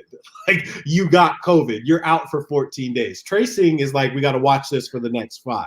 Because someone has it. Right. Yeah. So that's all I'm saying, man, is if you're in this position, you would expect it from LeBron to take every single precaution. And you guys, I'm not LeBron bashing. I love LeBron, obviously, but little things I would be pissed off. It's like Lou going to the strip club to pick up wings, right? Do we know? My other thing was like, do we know that picture was taken yesterday? Because I saw everyone tweeted it yesterday. Was it definitely yesterday that the hangout happened? Yesterday being the night before. And if they're in Calabasas, obviously they're probably neighbors and they are homies. And I'm not saying you can't go out with kids, but there are rules in the NBA right now. Like, you're not supposed to be going to these engagements with 15 people or more or whatever. So right, yeah. Like, could you just imagine if they said, LeBron, you're out 14 days? Right. Then not only are you talking play-in game, you're talking first round potentially if they were to advance. So, yeah, that's crazy. Real quick, I want to mention some of the people that are dropping comments here, dropping in the chat. Gold Aura Guru says, put 80 at the 5. This fool shooting threes and mid-range jumpers. Someone else said, why doesn't a guy that can dominate play the 5? That's Lawler's Law said that. Shout out Lawler's Law. I feel you, dog. Let's see what else here. This game sounds like a Dubs home game. Lawler's Law said. Let's see. Danny Frajo said LeBron's playing like a bum. The Lakers didn't show up tonight. And then Lawler's Law said the Lakers want the Clippers in the second round. This is the team. Y'all say the Clippers were ducking. That's part of my swag. Clips, I'll let you go off on that. Is that Lawler's Law? No, that was actually part of my swag here. That's what their name is. They're on Periscope. They said this is the team. Y'all said the Lakers were ducking. I was gonna say I got my own take on this, but I'll let you fire off first. As far as did the Clippers duck or tank the last 4 games? Or is that the question that we're going for? That's what I think they're going with it. Yeah. Okay, so number 1, it's chestnut checkers. Okay, he did could you imagine if Paul George tore an ACL playing against Poku in this OKC game that everybody thought that we should play, and everybody wants to say the Clippers should be ashamed of themselves for not, playing Kawhi Leonard against DJ Augustine and Kelly Olynyk. No, man, health is wealth. And we've said the whole year, the healthiest, best team in the NBA is going to win the title this year. Availability is the best ability. We're talking about it nonstop. And my thing is, I agree with what you're saying, but every single team does this. James Posey wrote an article for us at Basketball News saying at the end of the year, every coach, all these players, they look at the standings, they try to find the best path to a championship. It's not just Clippers. Every team's doing this. And not to mention, too, that they had 5 more wins than the 5-seeded at Dallas Mavericks. So they didn't need to play those guys. And 2, the second thing that kind of, ruffled my feathers a little bit is I've known Ty for years. Ty won't back down from no challenge. Nope. He came back from a 3-1 deficit against the Warriors. He's not backing down from any challenge. It's garbage that anything was even said of the sort that anyone was ducking anyone. And by the way, I have an interview with Patrick Patterson coming out tomorrow on this subject, and it's going to be a good one. So you're going to want to definitely tune into that one. I will, and I always do. But, like, it's a smart move, man. So if Stephen A says the Clippers should be ashamed, what if that switches and Paul George or Kawhi gets hurt? How the narrative switches is then Stephen A says, oh, the Clippers why are they even playing these guys in this game? It's ridiculous, man. Lose-lose situation. Denver did the same thing to not see the Lakers. The same exact thing, getting waxed by Portland by 30. That's Stephen A. Smith, though. He's going to say whatever gets a reaction, and then 2 weeks from now he'll contradict himself. It's what he does. Like, I mean, that's all it is. And if you look at Utah, and Phoenix, by the way, they were fighting for the top seed in the league. So that is a completely different conversation than what the two teams in the West were doing that were 3 and 4. Thank you. Yeah. We had we'll get to this in a second. Real quick, I do want to shout out BetQL again. You can get the advantage over your sports books during the NBA and NHL playoffs. You can also get an inside edge with this MLB season. Download BetQL, the only app you'll need to make smart bets. Their best bet algorithm scans over 350,000 bets per year to give you a best bet recommendation for every game across all major sports, and it gives you the reasoning behind why you should place the bet as well. They also have tons of other tools like sharp data, so you can see who the pros are backing, and line movement, so you can jump on betting opportunities in real time. Plus, you can save all your picks in one place, so you can track your success as well as view your ranking on their leaderboards. Head to the App Store or Google Play Store now to download BetQL. You can also head to try.betql.co/BBNstream. And if you enter the discount code BBNstream at payment checkout, you can get 25% off any subscription offerings. They have specials for the playoffs right now as well. Don't miss out on the chance to beat your sportsbook this summer. Go to BetQL, download the app, and go to the payment screen, BBN Stream. You'll get 25% off. Thank you, BetQL. Great read. Love that for a gambler like myself, too. No, it really is great. I've been enjoying the articles that we're running on the site too. They have so many little great stats in there, tips. They also, every game, like this game today, they run 10,000 simulations of the game. And I'll say this, they had the Lakers winning in most of them. They definitely were picking the Lakers heavily in this game. So we'll see what happens there. But it's really interesting stuff over there. It gives you all the information you need if you want to make educated bets. So shout out to them. I want to get your guys' thoughts on this because we were talking about the play-in tournament earlier. For the number 1 and 2 seeds, and I wrote an article about this at basketballnews.com, I feel like it kind of screws them over. Like if you're the Utah Jazz, you spent all year long during this crazy year fighting for the number 1 overall seed, and then your reward is you don't get to find out the team you're playing in the first round until Friday, and then their series starts on Sunday. They have less than 48 hours to prepare. Now, granted, right now, I'm sure they're preparing for 3 different teams. And then as the play-in tournament goes on, they can prepare for 2 teams. But it just feels like if you're the number 1 overall seed, you shouldn't have to do extra work and prepare for multiple teams and not get to do a deep dive like other teams are doing right now as they prepare for their first round opponent. Like, I don't know. If they had it where the number 1 seed could pick their opponent out of the play-in winners, that makes sense because then you could just say, okay, no matter what, we're picking this team and can start preparing for them. It just feels like I like the play-in tournament. I think it's worked really well, and it's led to really interesting end of the regular season. It led to the games like this where it's so much fun and we're all watching because the stakes are high. But I think there's some tweaks that could happen where it makes it more fair for those top seeds that are kind of getting screwed over right now based on the fact that they have to wait until Friday for a series that begins Sunday. Like, I don't know. That just doesn't seem fair to me. And it feels like, okay, why do we spend all season fighting for the number 1 seed? Like, yeah, you get home court advantage, but I don't know. I'm not a fan of that. I think that's a great call, and I didn't even think of that. Like, if the and of course I'm going on the Clippers because that's my squad, but if we have 7 days to prep for the Mavericks, like that's way better than having a day and a half or 2 days to prep for the Lakers or whoever else they're supposed to play. Right.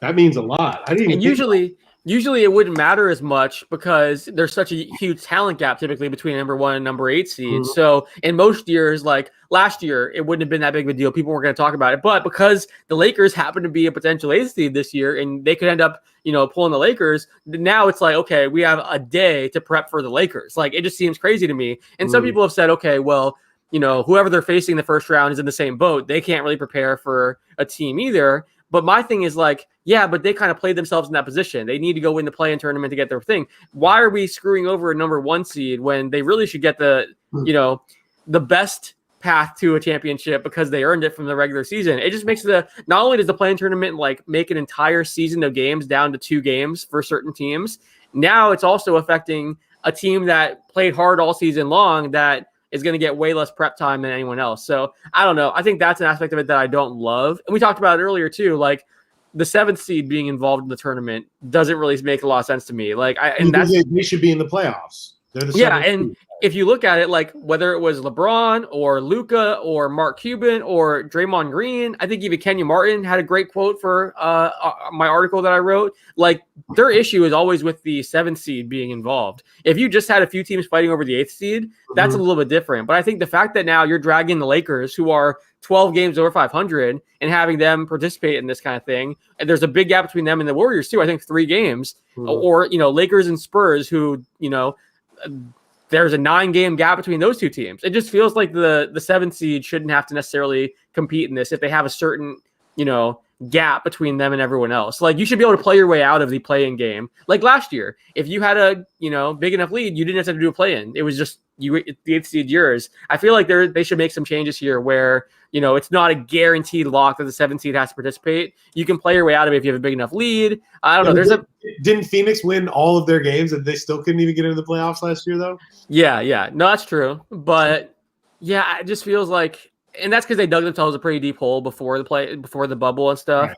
But I like the play-in tournament. I think it's interesting. And I just think there's some tweaks that have to be made where it's more fair for the top seeds. And then maybe if you're the 7th seed, you're automatically in and we're just fighting for the 8th. Because even if it was just fighting for the 8th, you'd still have the fun end of the regular season. Teams would be fighting to get in the top 7 or fighting to get into the play-in for the 8th. Like you can accomplish the same goals with just the 8th seed, I think. So you have to do 8 through 12, right? Ooh, no. No.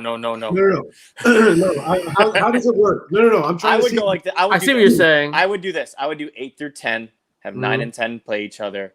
Whoever wins that game plays the 8th seed. The 8th seed. That makes sense. And maybe they have to face them twice or something. Like maybe like last year. The benefit being the 1 through 7 get another 5 days off, right? Right, exactly. That's the benefit of being there. And I wanted to actually kind of do a counterpoint to what Alex was talking about, where I do agree that not knowing your matchup as a number 1 seed and a number 2 seed isn't quite fair.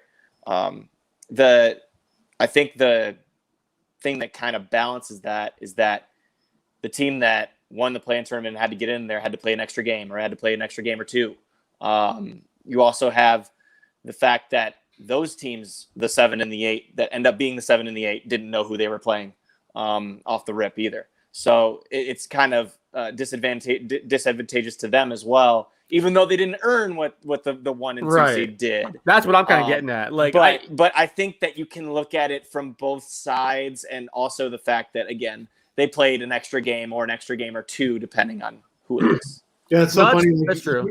Utah's like, we're the first seed, and now we see the Lakers. It's like, right. Well, and it's a little better for Phoenix because they found out who they were playing after today's game. They know who they're playing, so that's a little bit different. But for the number 1 seed, it's even tougher. So yeah, I don't know. I get your point. They get more rest. They do get more rest, and whoever they play didn't have a chance to prepare for them either. That's the difference. But I guess my counter to that would be like right now, if you're the Lakers. Oh no, I'm sorry. If you're the let me think of an example. They can technically start preparing because if they win, they know they're facing the number 1 seed. So they don't have multiple teams to prepare for. So if the Jazz wants to start preparing, they have to prepare for these 2 teams. Whereas if you're in the play-in tournament and no matter what happens, all we have to do is win. We face the 1 seed. You can technically start preparing earlier for just the number 1 seed, or you're eliminated. Yeah, you might not win the game, but if you do, then you got 2 extra days to prepare for the 1 seed. So I wouldn't say it's equal as far as how much time the team gets to prepare. But for me, it wasn't even about the prep time is the same for number 1 and the number 8 seed. It's more like the prep time should be. I feel like the number 1 seed earned extra prep time. They should be able to have a whole week to prepare against their opponent. It just seems like it's kind of off to me. No, I think that's a good perspective. I also think, again, just having that extra fatigue for the other team and all that. And I don't think even like before the play-in tournament, the number 1 seeds had more time to prep than any other team. Like, No. So that, What do you mean? Like number 1 seeds usually would go on the first day, wouldn't they? On most No, of the but playoff years? you get the same. I mean, they would get enough time to prep because they'd have time off between the regular season ending and the playoffs starting. Like, my point is they're not getting enough time compared to the 3 seed, the 4 seed, the 5 seed, the 6 seed. Opponent. Okay. Yeah, okay. yeah. I got you. It just feels like those teams get a whole week to prepare, and like that's valuable time to be like going through different things and working with your players. Whereas like if you're the Jazz, you get 48 hours, and you can have multiple assistant coaches working on different game plans for, we're going to prep for the Spurs, the Grizzlies, and 2 different practice, two a days. Right. But then you're also like, instead of having your entire coaching staff focused on one team, you're now, not going as in depth. You're doing a number of different things. So I don't know. I see both sides of it. I think it's interesting. I'm curious to see kind of if the NBA adapts it at all. But right. And quick plug for you too. I mean, you and Moke Hamilton did a great pros and cons of the play-in tournament before this thing started. And I recommend everybody go to basketballnews.com to check that out, because I thought that there were some compelling, positives. And then, like Alex is mentioning, it's not perfect. So there are some things that you can go against and, like you said, tweak it. But I did want to kind of change gears back into this game, because the Lakers have turned up the defensive pressure a ton. Got, I think, at least 3 steals in this quarter already. KCP looks great, taking it to the bucket. Schroeder just hit his first 3 of the game. Steph, and 3 free throws coming. Yeah, it's 57-56 Golden State. So Lakers making this run as anticipated after making some adjustments. This is what I'm talking about, guys. Like, we've had so many blowouts. We finally have a close playing game between the 2 teams we've all wanted to see. This is what we wanted. Just completely ignoring the Memphis and San Antonio game. Hey, I was prepping for this live during that one, so I didn't get a chance to watch that one. It's because you had more time to prep, Alex, because you were the number 1. More time to prep. Yes. I'm the assistant, right? No, but I'm loving the defensive pressure here by the Lakers. The Warriors also got a little bit sloppy there to start the half. Some turnovers. Draymond tried to find Steph on a back cut, overthrew him a little bit. But I just think that there's been a little bit more physicality and a sense of urgency you're seeing right now. So this is good for the Lakers, especially because LeBron hasn't even gotten going yet. AD hasn't even gotten going yet. So they're in a good position here, and we're only 4 minutes into the second half, and it's only a 4-point game. So this is big time for them. They stopped playing around. So we'll see what happens here. There's Dre with a big offensive board, though. That's what they need to do. You guys are still ahead of me. You're still ahead of me. Oh, sorry. I thought I was the one most behind. My bad. No, it's probably me. No, but this is exactly the kind of intensity you wanted to see from the Lakers in the first half. Yep, 100%. Don't mind me. I'm tweeting this thing out. This link out. Who mentioned Wiggins gets up for LeBron earlier? Was that Mark?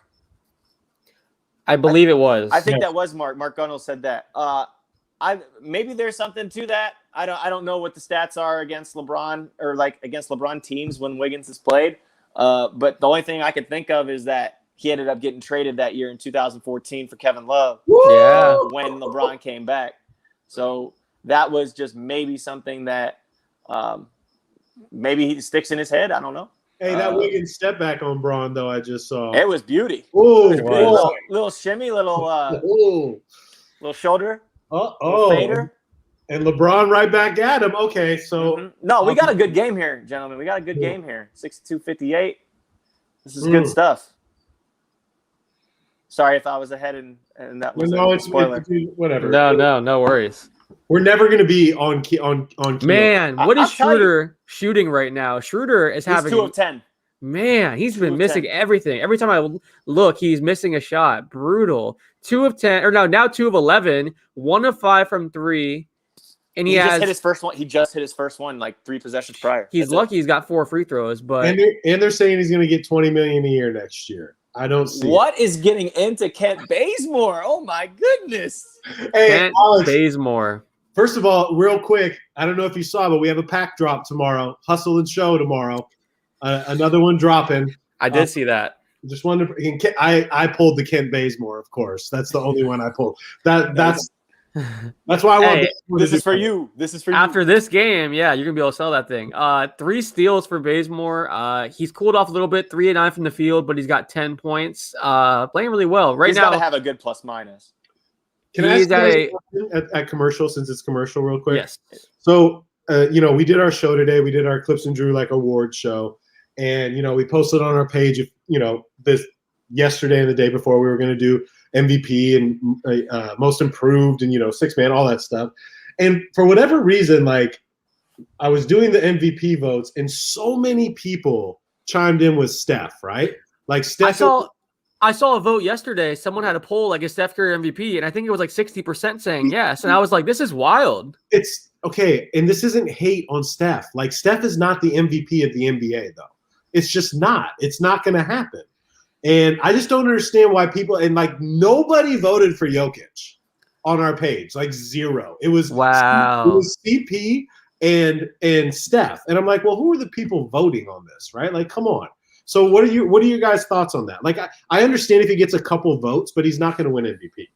Yeah, and he even said when he was on Rex Chapman's show, he was like, I'm not going to get it, but I think I should. He even acknowledged that he probably wasn't going to win it. I think the problem is a lot of fans, I've seen people oh, Jokic isn't even that good, blah, blah, blah. And I think maybe they're not watching him and they just are annoyed by the talk on Twitter. I love that you guys are both doing the same reaction. You hear them say Jokic is not good. You have people like Nick Wright that are coming out and they're just he'd be the worst MVP of the last 35 years. And I think there's a lot of fans that maybe that's where they get most of their information from. It's the Nick Wrights, it's the Skip Baylesses, and for whatever reason, those shows are they're bashing Jokic quite a bit, and they're saying Chris Paul should be MVP, Curry should be MVP. So maybe that's part of it. And look, again, going back to what you're saying, Steph is playing out of his mind. He was insane during April, destroyed the record for threes in a month. He's shooting the ball incredibly well. Scoring 35 points per game that month, won the scoring title. And part of it could be that fans just love scoring so much, so they want to reward that. And they're like, oh, he's carried this team. And also, you had LeBron come out and say he was MVP. So some fans are like, well, who am I to disagree with LeBron? But anyone that watched Jokic this year and watched him carry that team up the Western Conference standings, you can't even make the argument that his team isn't, oh, they're not even a top seed anymore. No, they have a great record. They got better. Best player, and they got better. I say they got better after Jamal Murray went down, which is wild. It's crazy to me to see their record after the Jamal Murray injury.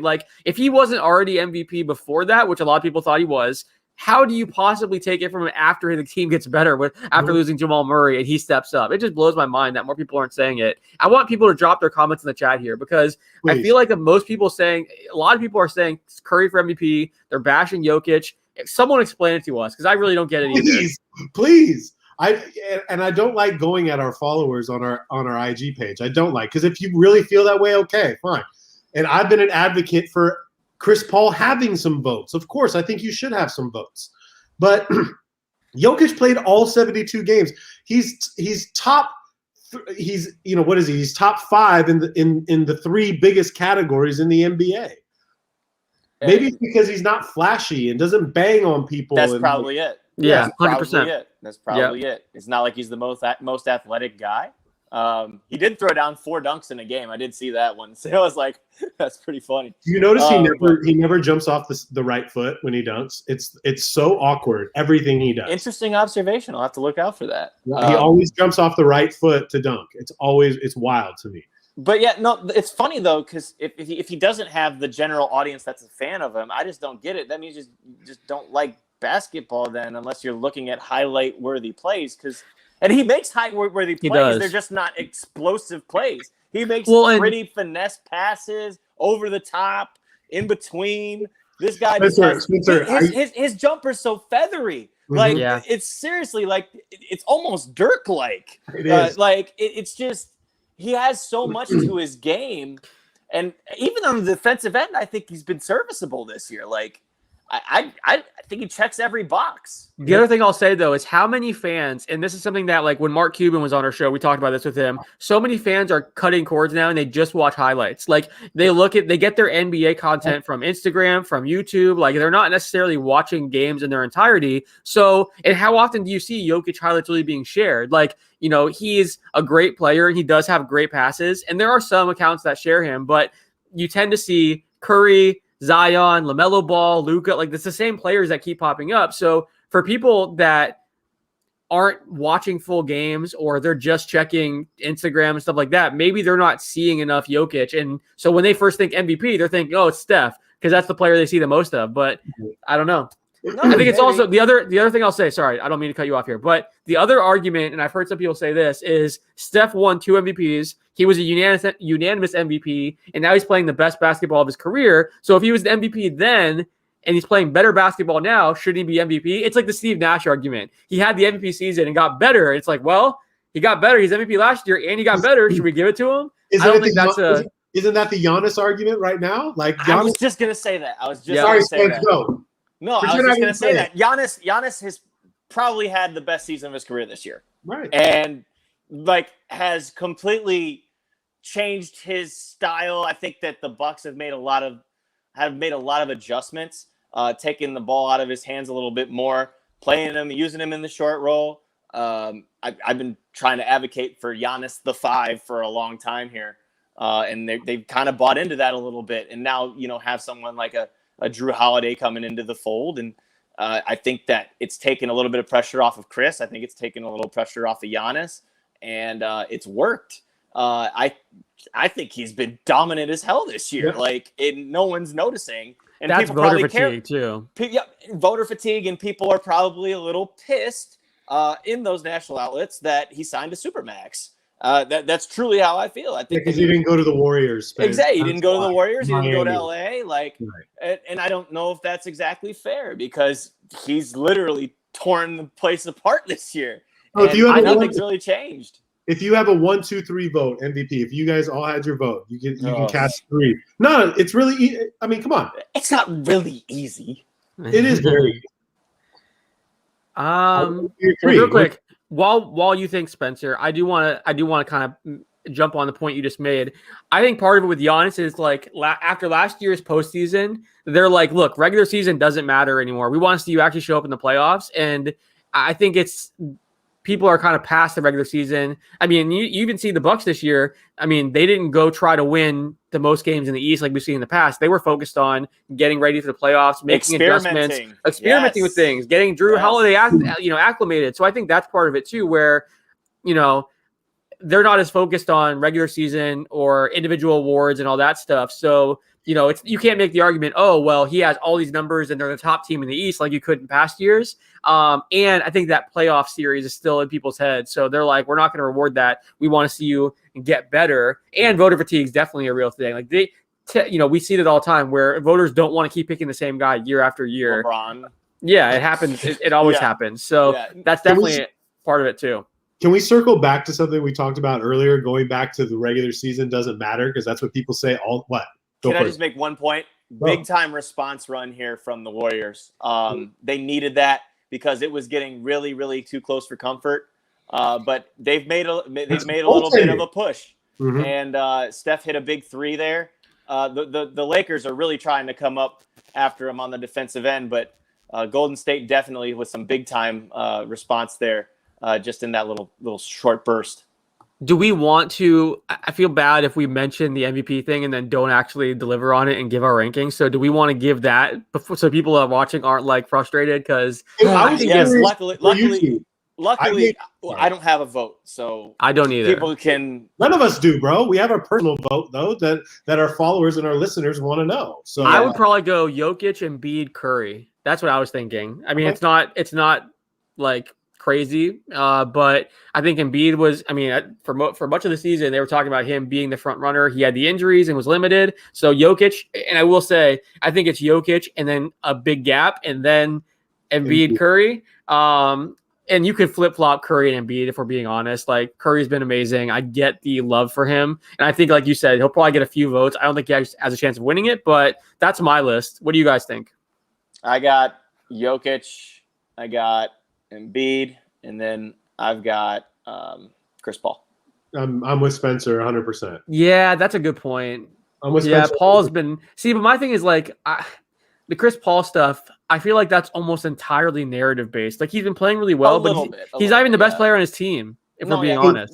So that's I like that you said that, Alex. I'm a context guy though. Like when you say who's the most improved player, I want to know who has improved the most. Like it's like everybody wanted Julius Randle. I'm like, well, Julius Randle's always been good, and he didn't get like crazy better. Like he's always been good. He averaged 5 more points a game. I wanted like Michael Porter Jr. almost 10 more points a game. That's my most improved player because he improved the most to me. Those are the top two, but I would argue against that though because Julius Randle probably is that in that top like MVP conversation at least. That's fine. Which means he should be a shoo-in for that most improved award.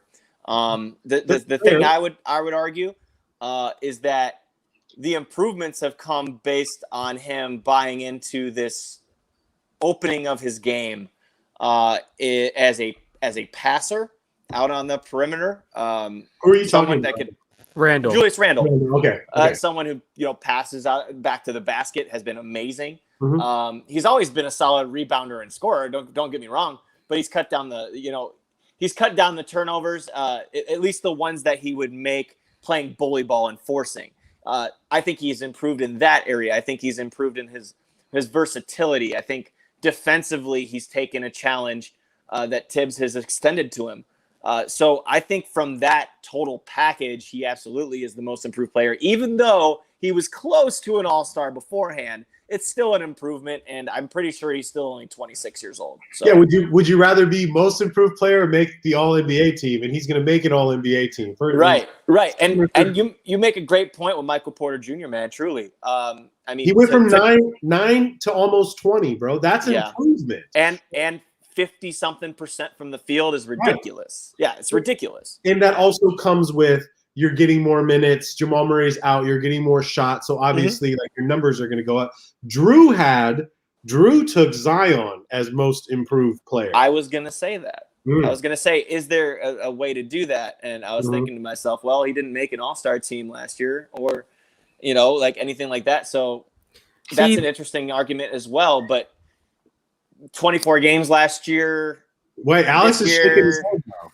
I guess my thing is like when we talk about most improved player, I do get annoyed when it's like the number 1 overall pick who like, oh, he made the normal development that was expected of a guy that's 19 years old, now 20 years old. Like, he went from being a star to a bigger star. Like, I feel like that award is more about the guy who was either like out of the lottery or late lottery.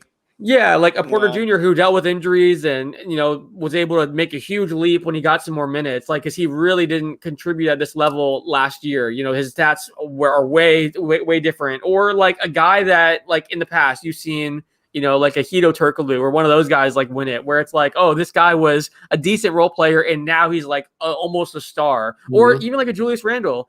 I mean, yeah, he was good in New Orleans and he played well at times, but he wasn't like top 10 MVP candidate. So like that's even a big thing for me. Whereas like when it's like, oh, Zion should get it, or like last year I think there was like the Luka talk. Like, yeah, Luka, part of it is also I think I like the unexpected turnarounds and like improvement. Whereas like when it's Zion or Luka, like yeah, they're going to improve because they're the star in their team already and they have the ball in their hand all the time and they were a top pick. So they're doing what they were expected to do is how I always view it. Well, look at what happened in the first couple months of the season. Shoot, even the first couple weeks of the season, Jeremy Grant tearing the world down, right? And forgot about him real quick. Like, that's a huge improvement from. But that's weird. Everyone talking about the contract that he got, and then he went out and delivered on it pretty much this entire season. When he was playing, so that's another one that. Had actually lived up to the expectation. Christian Wood too. That guy, yeah, Christian Wood, same thing. If he didn't get hurt, absolutely, he's probably the winner. Well, I guess it's hard to beat Randall, but we got a 3-point game. I don't know where you're at. We got a 3-point. Golden State definitely didn't want to see this kind of close from the Lakers going into the fourth quarter because they had a nice response run and then they just kind of got away from those details. But Steph and Curry, oh my goodness! Oh, I'm behind. Oh my goodness! He is feeling it, gentlemen. He is feeling it. How far behind are we, Spence? I'm at 20. I'm at 24. That was I'm at 24 nice. seconds. Okay, I saw it. That was nice. 4 points away, by the way. 4 points away from For the 30 for the $100. Yep, 4 points. Wow. Okay. So, hey, real quick, anyone that missed it, if you go to Basketball News' Twitter account, if Steph scores over 30 points, we're giving away $100 to someone that retweets that tweet. It's the pinned tweet right now on Basketball News' Twitter account. So you're already watching the game anyway. Steph looks like he's going to score over 30 points. So go win $100 potentially. Retweet the tweet. Go. Are we allowed to play, Alex? Are we allowed to play? Hey, You can retweet it. I can't but I tweet. My phone's right here. I say you can retweet it, but no, you will not be winning the money. But we'll take the retweet. We'll take the retweet. No, so end of 3, guys. 79-77. Dubs on top at the moment. Alex, after you tweet that out, I'm sure you got the box score going to pull that up. But yeah, let me pull that up here. I just want to say it's been a hell of a game, guys. Lakers responded in that third quarter as we probably expected. I mean, this is a LeBron James-led team. And he's kind of been in these situations before, so I'm sure he said something in the locker room, got under him, and that was a hell of an AD dunk to really ignite that towards the end of the quarter there. So this is exactly what we wanted going into the fourth quarter for this game, right? 2-point game. 2-point game. It goes back to what we said in the beginning. If you don't like this, you're not a basketball fan. I want to tell you, this is what you want. This is great. Peak. It is the peak of the play-in tournament. There is no question. Even though Memphis and San Antonio was really good earlier today, and we will talk about that at some point. How pumped is the NBA right now? Like, this was the game that everyone talked about, the most anticipated game, and it lived up to the hype. We have a fourth quarter, close game. Steph's going off. Like, this is what they wanted. This is really what this is all about. Like, it is. That's really what it is. No doubt. And I mean, you did the article too, with the ratings for the play-in tournament games that happened on Tuesday and how good those ratings were. Imagine what the ratings are going to be for this one. Yeah, 2.5 million people watched Celtics Wizards, and it was up 60% from the regular season. It was the most watched game since the Nets Warriors in the first day of the season. So you'd have to imagine this is going to top 3 million. People were talking about this. The only thing that could there's a cat. Oh, look at that cat. Hey, we have a special guest on the stream. No, but I'm just thinking to myself, maybe the only drawback to this is going to be that it's on West Coast time, and maybe that takes away from it a bit. Yeah, that's true.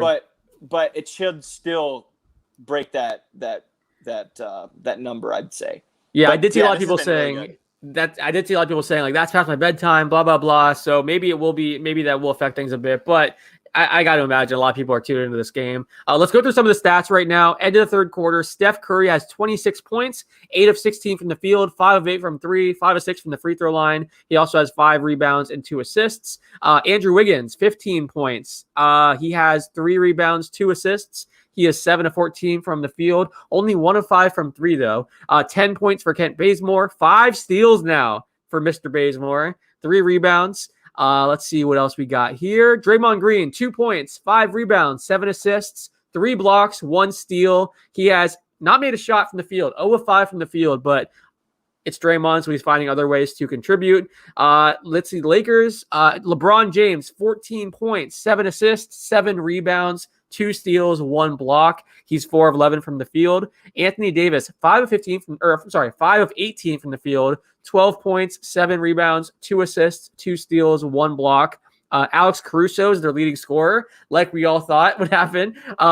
14 points, 6 of 8 from the field, 2 of 2 from 3. He also has 2 steals and a block. And then we also have, Kentavious Caldwell-Pope, 10 points, 3 of 5 from the field. So between AD and LeBron, they're shooting 9 of 29 from the field.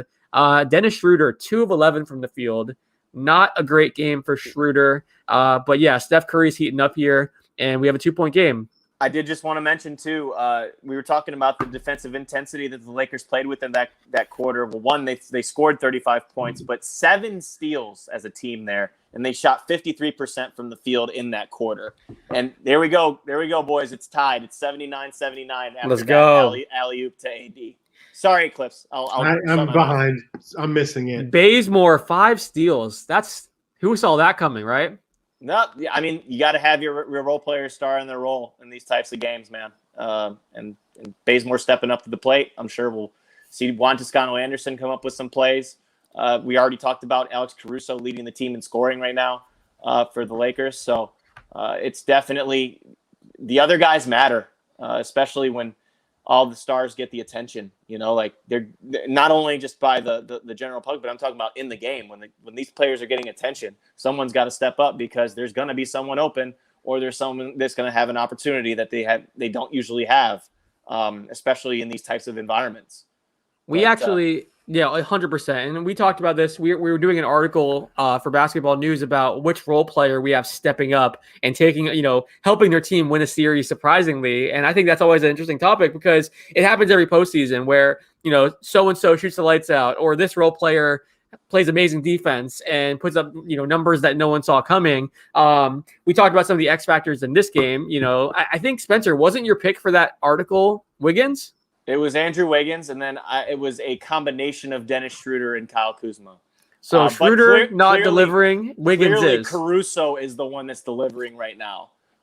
Just got a huge steal, by the way. And the Lakers had their first lead since actually the first lead of the game entirely. And it's starting to get away from the Warriors. If I was Steve Kerr, I would be putting Steph in right now.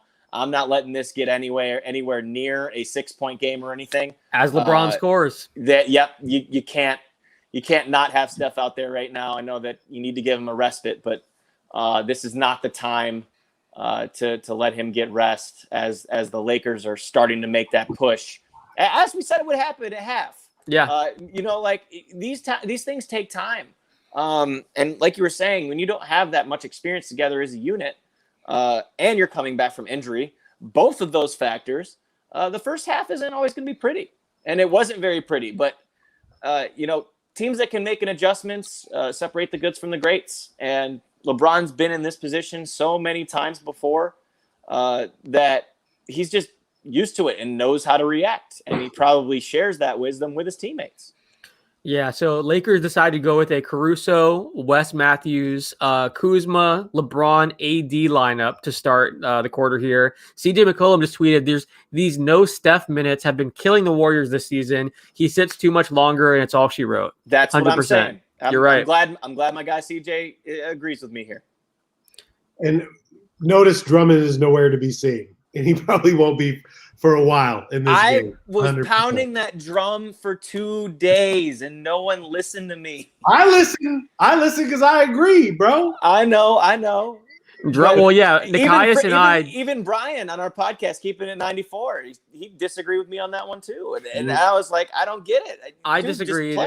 My reasoning was if you put Kuzma in there and you go small, then you're giving the Warriors what they want. You're playing toward their style, and I feel like. My thing was like, do what they did in the Houston series last year. Don't stoop to small ball. Throw your bigs out there and let AD and Drummond dominate. But yeah, 17 minutes for Drummond, 2 of 3 from the field. He has 4 points, 7 rebounds, 2 blocks. So, I mean, he's played pretty well in the 17 minutes he was out there. He just didn't do a whole lot. But the 2 blocks is good. I'm just saying the run that they've made has been with, AD stretching the floor, getting out there, guarding, and just defensively, I was thinking from that standpoint more than the offensive standpoint, because it's the versatility that really is going to carry you against these Warriors, because they notoriously play small. And it doesn't necessarily mean that you're playing into their hands per se if you can beat them at their game. That's fair. How worried are Suns fans right now? So worried. I'll tell you this. Man. I think Jazz fans should be worried, honestly. On our show, I will tell you, Drew, the Laker fan, has literally not even scared a little bit about Phoenix. Like, please bring on Phoenix. We are going to have no issues with them whatsoever. They are not scared of Phoenix. Laker fans aren't. Just because they've dominated a few times that they've played. Now, then he brought in the factor that, Chris Paul and LeBron are BFFs and it might be something a little, I told him this, like, don't think for a second Chris Paul doesn't want to beat LeBron. You know what I mean? Like, don't think for a second that's not going to happen. Well, for Chris Paul, this is also like a legacy thing. Like, you have all the people that, fair or not, bring up, oh, he can't win in the postseason, he doesn't step up, blah, blah, blah. And then if you're Devin Booker, DeAndre Ayton, Mikal Bridges, like, the knock on Booker was he puts up big numbers but can't win games. It doesn't translate. So I think there's a lot of, those guys want to change the perception and show what they can do. So it'll be interesting. I think, obviously it hasn't happened yet, but I just feel bad for the Suns. The fact that it's even a possibility at this point, that's pretty brutal for them. But yeah, I'd imagine their fans right now are cheering pretty hard for the Warriors. Well, Steph's back in the game. We got Steph back in the game. Yeah, they had to do that. They had to. Mm-hmm. I think we lost Spencer here. Oh, there we go. There's Spencer. No, I couldn't do 2 hours straight without taking a break. No, I don't blame you. I don't blame impossible. You. That's impossible, boys.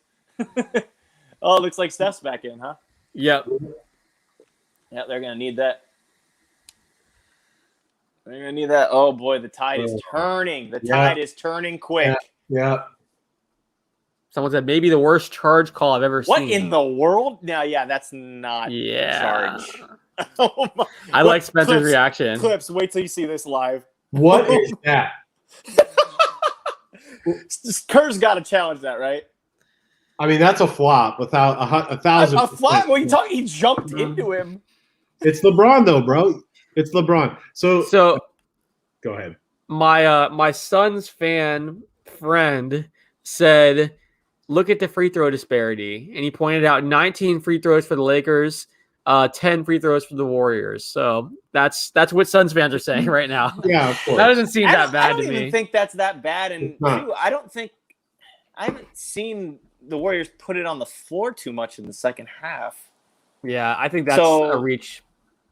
So this is the part in this game, right, where it's Steph time. Okay, you want to be the best player in the world. This is when you do your best work. Okay, you want to get them back. It's kind of like the Nets. Like you can be up, 12 on the Nets with 5 minutes to go in the game, but you can get these guys can get buckets or they can give buckets really easy on these people. Steph needs to step the game up.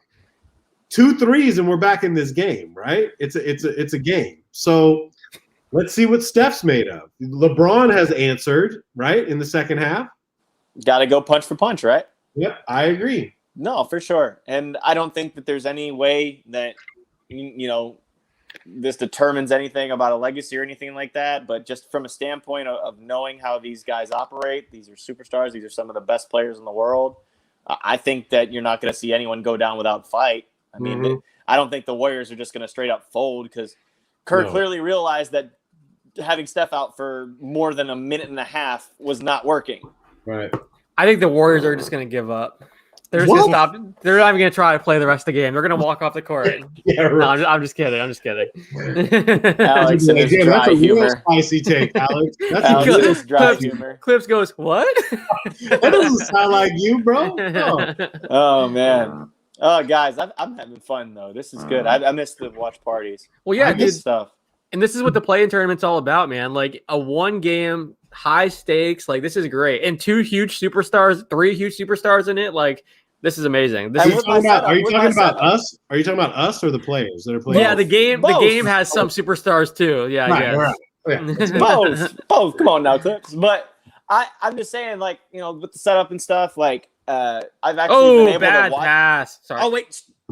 You're so far ahead of me, bro. Yeah, no, I'm not even back yet. I'm muting everybody. No, but what I was gonna say though is that I've actually been able to pay attention to the game. We've been having a good conversation about what's going on in-game adjustments. I think it's been a really good stuff. Mixed in some things talking about the play-in tournament.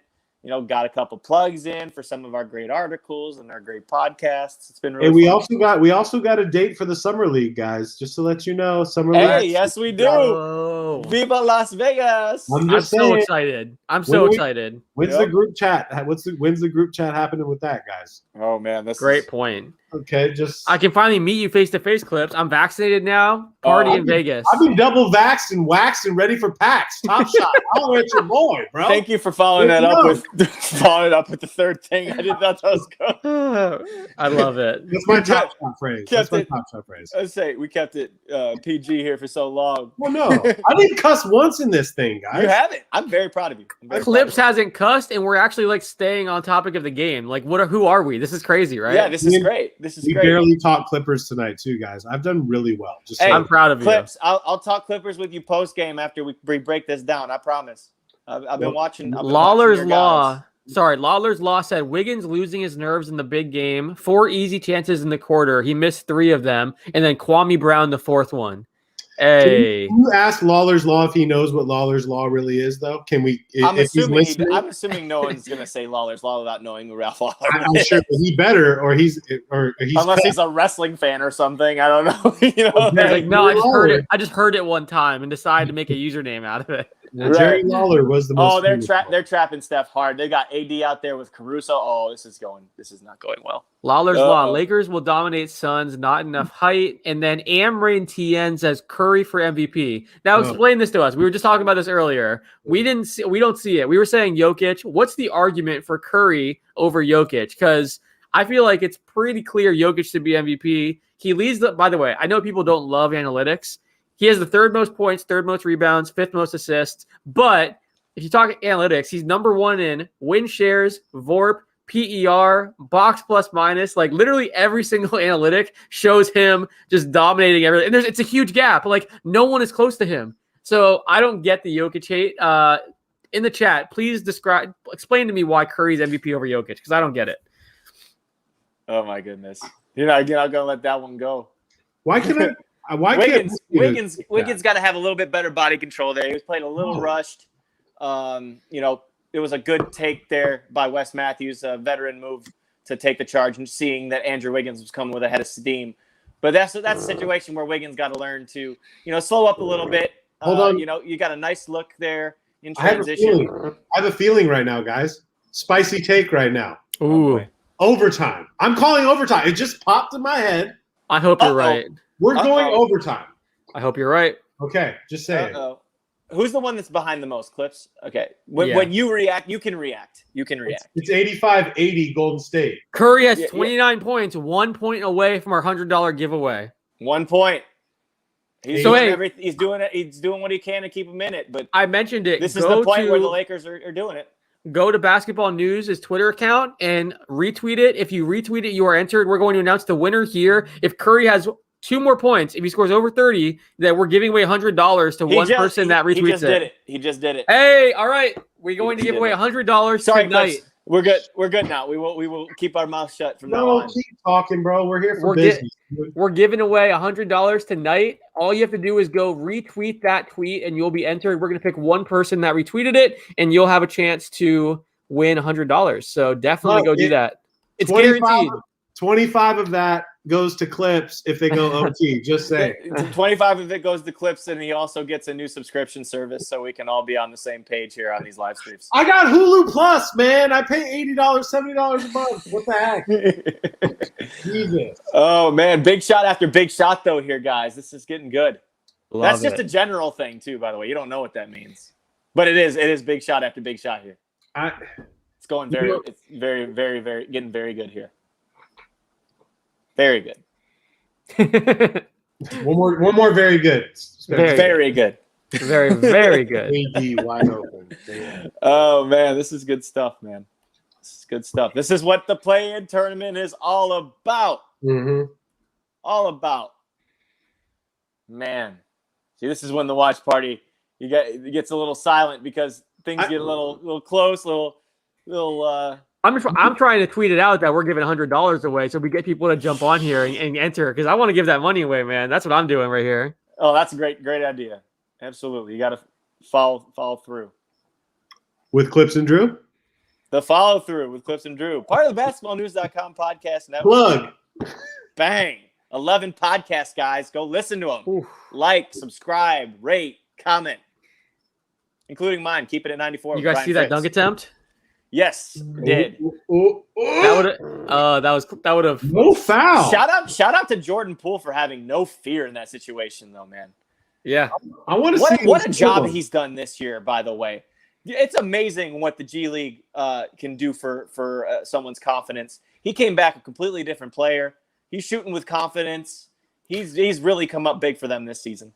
Remember when the G League was like the perfect way to destroy a guy's confidence? Like Hashim to beat, you send them to the G League, they get mocked like crazy, and then they're never the same. Now it's so crazy to see how tool. It's a tool for every team. It's used so differently now, which is great. I'm glad because that's what the G League needed. Look at O'Shea Brissett yesterday. Yep.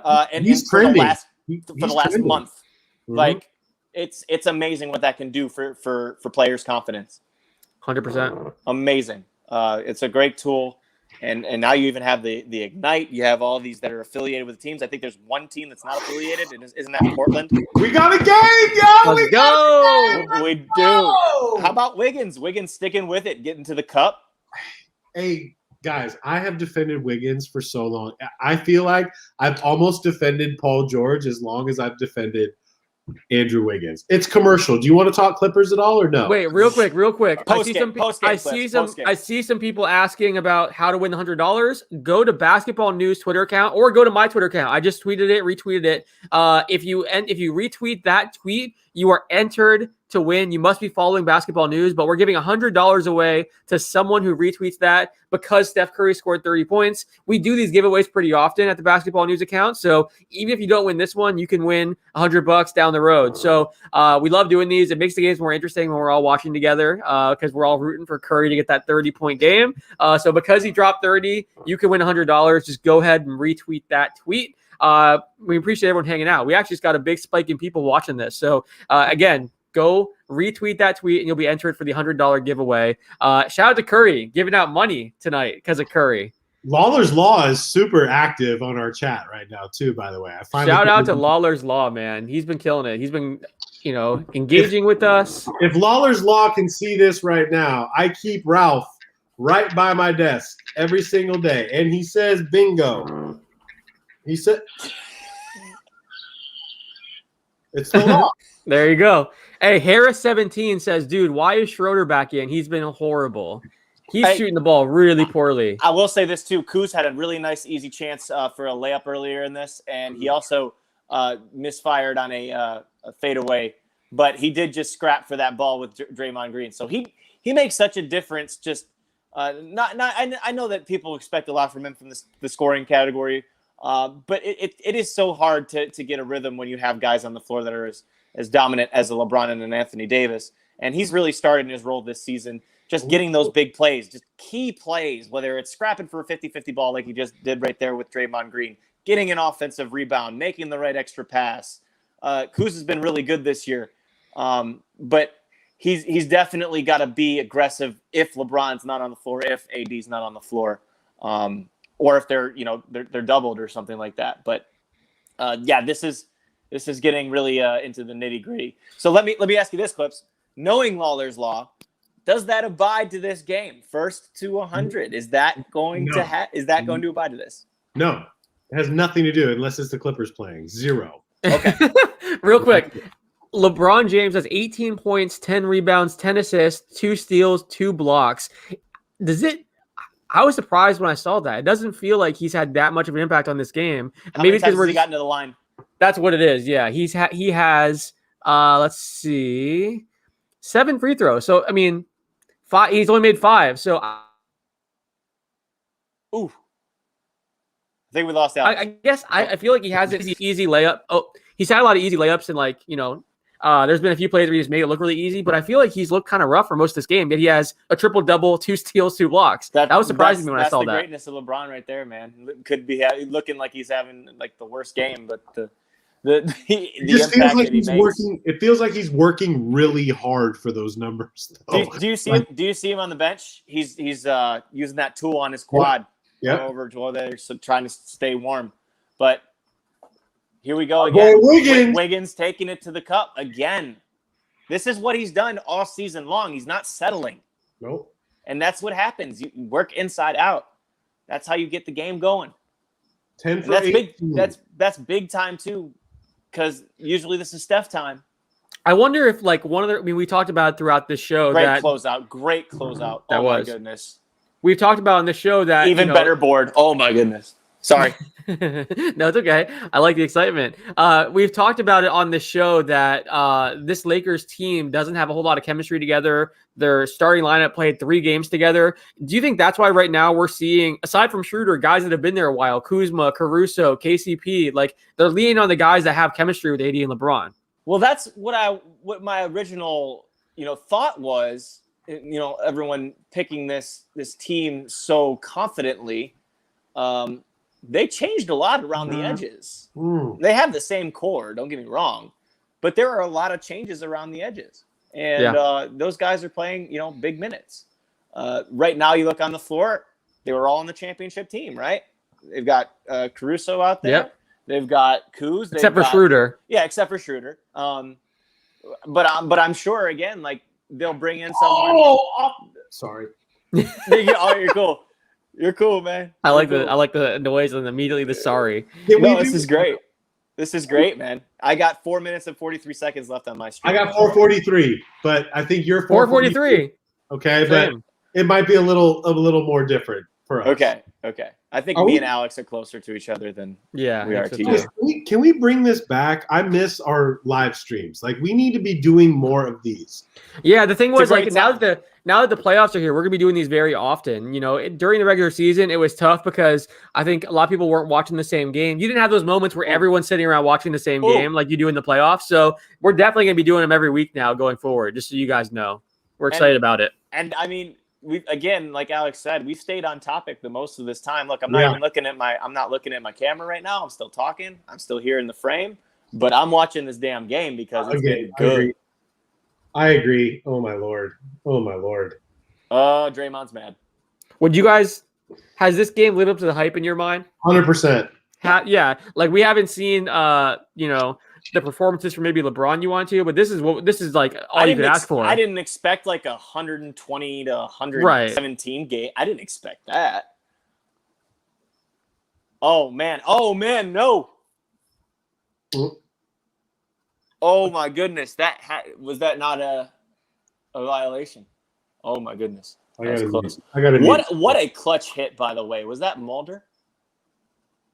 I missed it. I was tweeting out the link, if I'm being honest. That's your boy, dude. Was that Mulder? That's your boy, yeah. Oh! Or Poole. Was that Mulder or Poole? I didn't catch it. I just know it was from the left elbow. Oh, my God. Oh, my gosh. Hulu, I'm going to use this as an opportunity to vent on Hulu. I'm watching the game, and all of a sudden it jumps back to the third quarter. Stop, Spencer! Curry. Steph freaking Curry. I'm going to say it again. We're going to give away. Clips, you can exit for the last 3 minutes if you want, because I think me and Alex are on the same. Wow. You can mute us. It's all right. We can carry. Oh, he just has me. Off the glass. Let's go, Steph. I want to mention it again. We are giving away $100 tonight. If Steph Curry scored 30 points, we were going to give away $100. He did it. So all you have to do to enter, go to the Basketball News Twitter account, follow us, and then retweet the tweet where we mentioned the giveaway, and you're entered. You can win $100. So go do that right now. Steph is incredible, man. He's just so much fun to watch. He is. Can we just say this? There's literally only a handful of players in our lifetime that we've been able to watch like religiously, and you continuously just say, wow, bro, like, wow. He just has it. And to be doing it at 33 as well, usually too, like as a guard, you lose a little bit of that step. You know what I'm saying? Like, he hasn't lost anything. Especially after the injury-riddled seasons like last year. Yeah. What did he play? Like 10 games? Rex Chapman had him on his podcast, The Rex Chapman Show, and he asked him, the numbers that you put up in April, we haven't seen anyone dominate like that in terms of the number. No one has scored that kind of points at that kind of shooting percentage over the course of a full month since Michael Jordan. He was like, MJ was a freak athlete, much bigger than you. How are you doing this at your size? And he basically said, it's his conditioning. He was like, I'm always moving around without the ball. I'm tiring guys out. He's like, I am in the best shape and I tire guys out. So I'm constantly moving. And he was like, I never stand still. And he said that he watched an old game. That it's the highest scoring game in NBA history. He was watching like Hardwood Classic games all day long. it was the Denver Nuggets game, and a few other ones too. He was watching older games, and he was saying that he was blown away by how different the spacing and the pace were in those games. And it's 100%. It's 100% right. And he was like imagining what he could do in that kind of game. So yeah, he's just incredible, man. Like the way he's able to dominate without being huge or having freak athleticism. It's incredible. All that momentum that the Lakers had, they're just settling now. That LeBron jumper wasn't great. Nope. And then Caruso went off of the backboard Caruso. Give him the nickname. Give him the nickname now. Sounds like there's some hurt feelings behind this. Yeah, I'm still pissed at backboard P.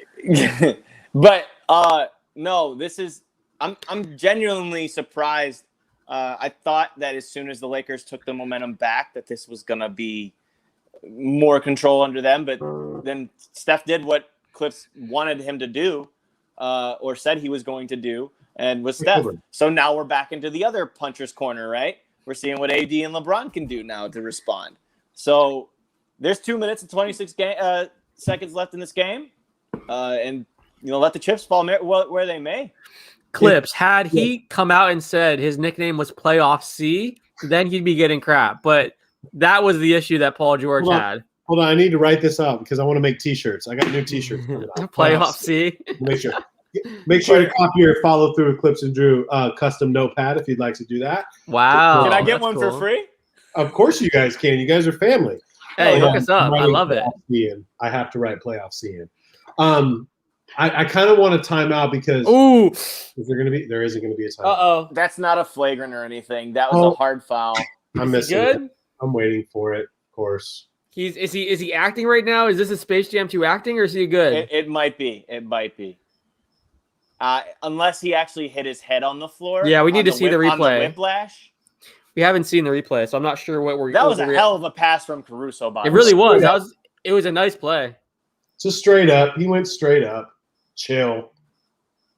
Let's see the replay here. It's Draymond though. They can't give one on reputation to Draymond here. This is a clean play.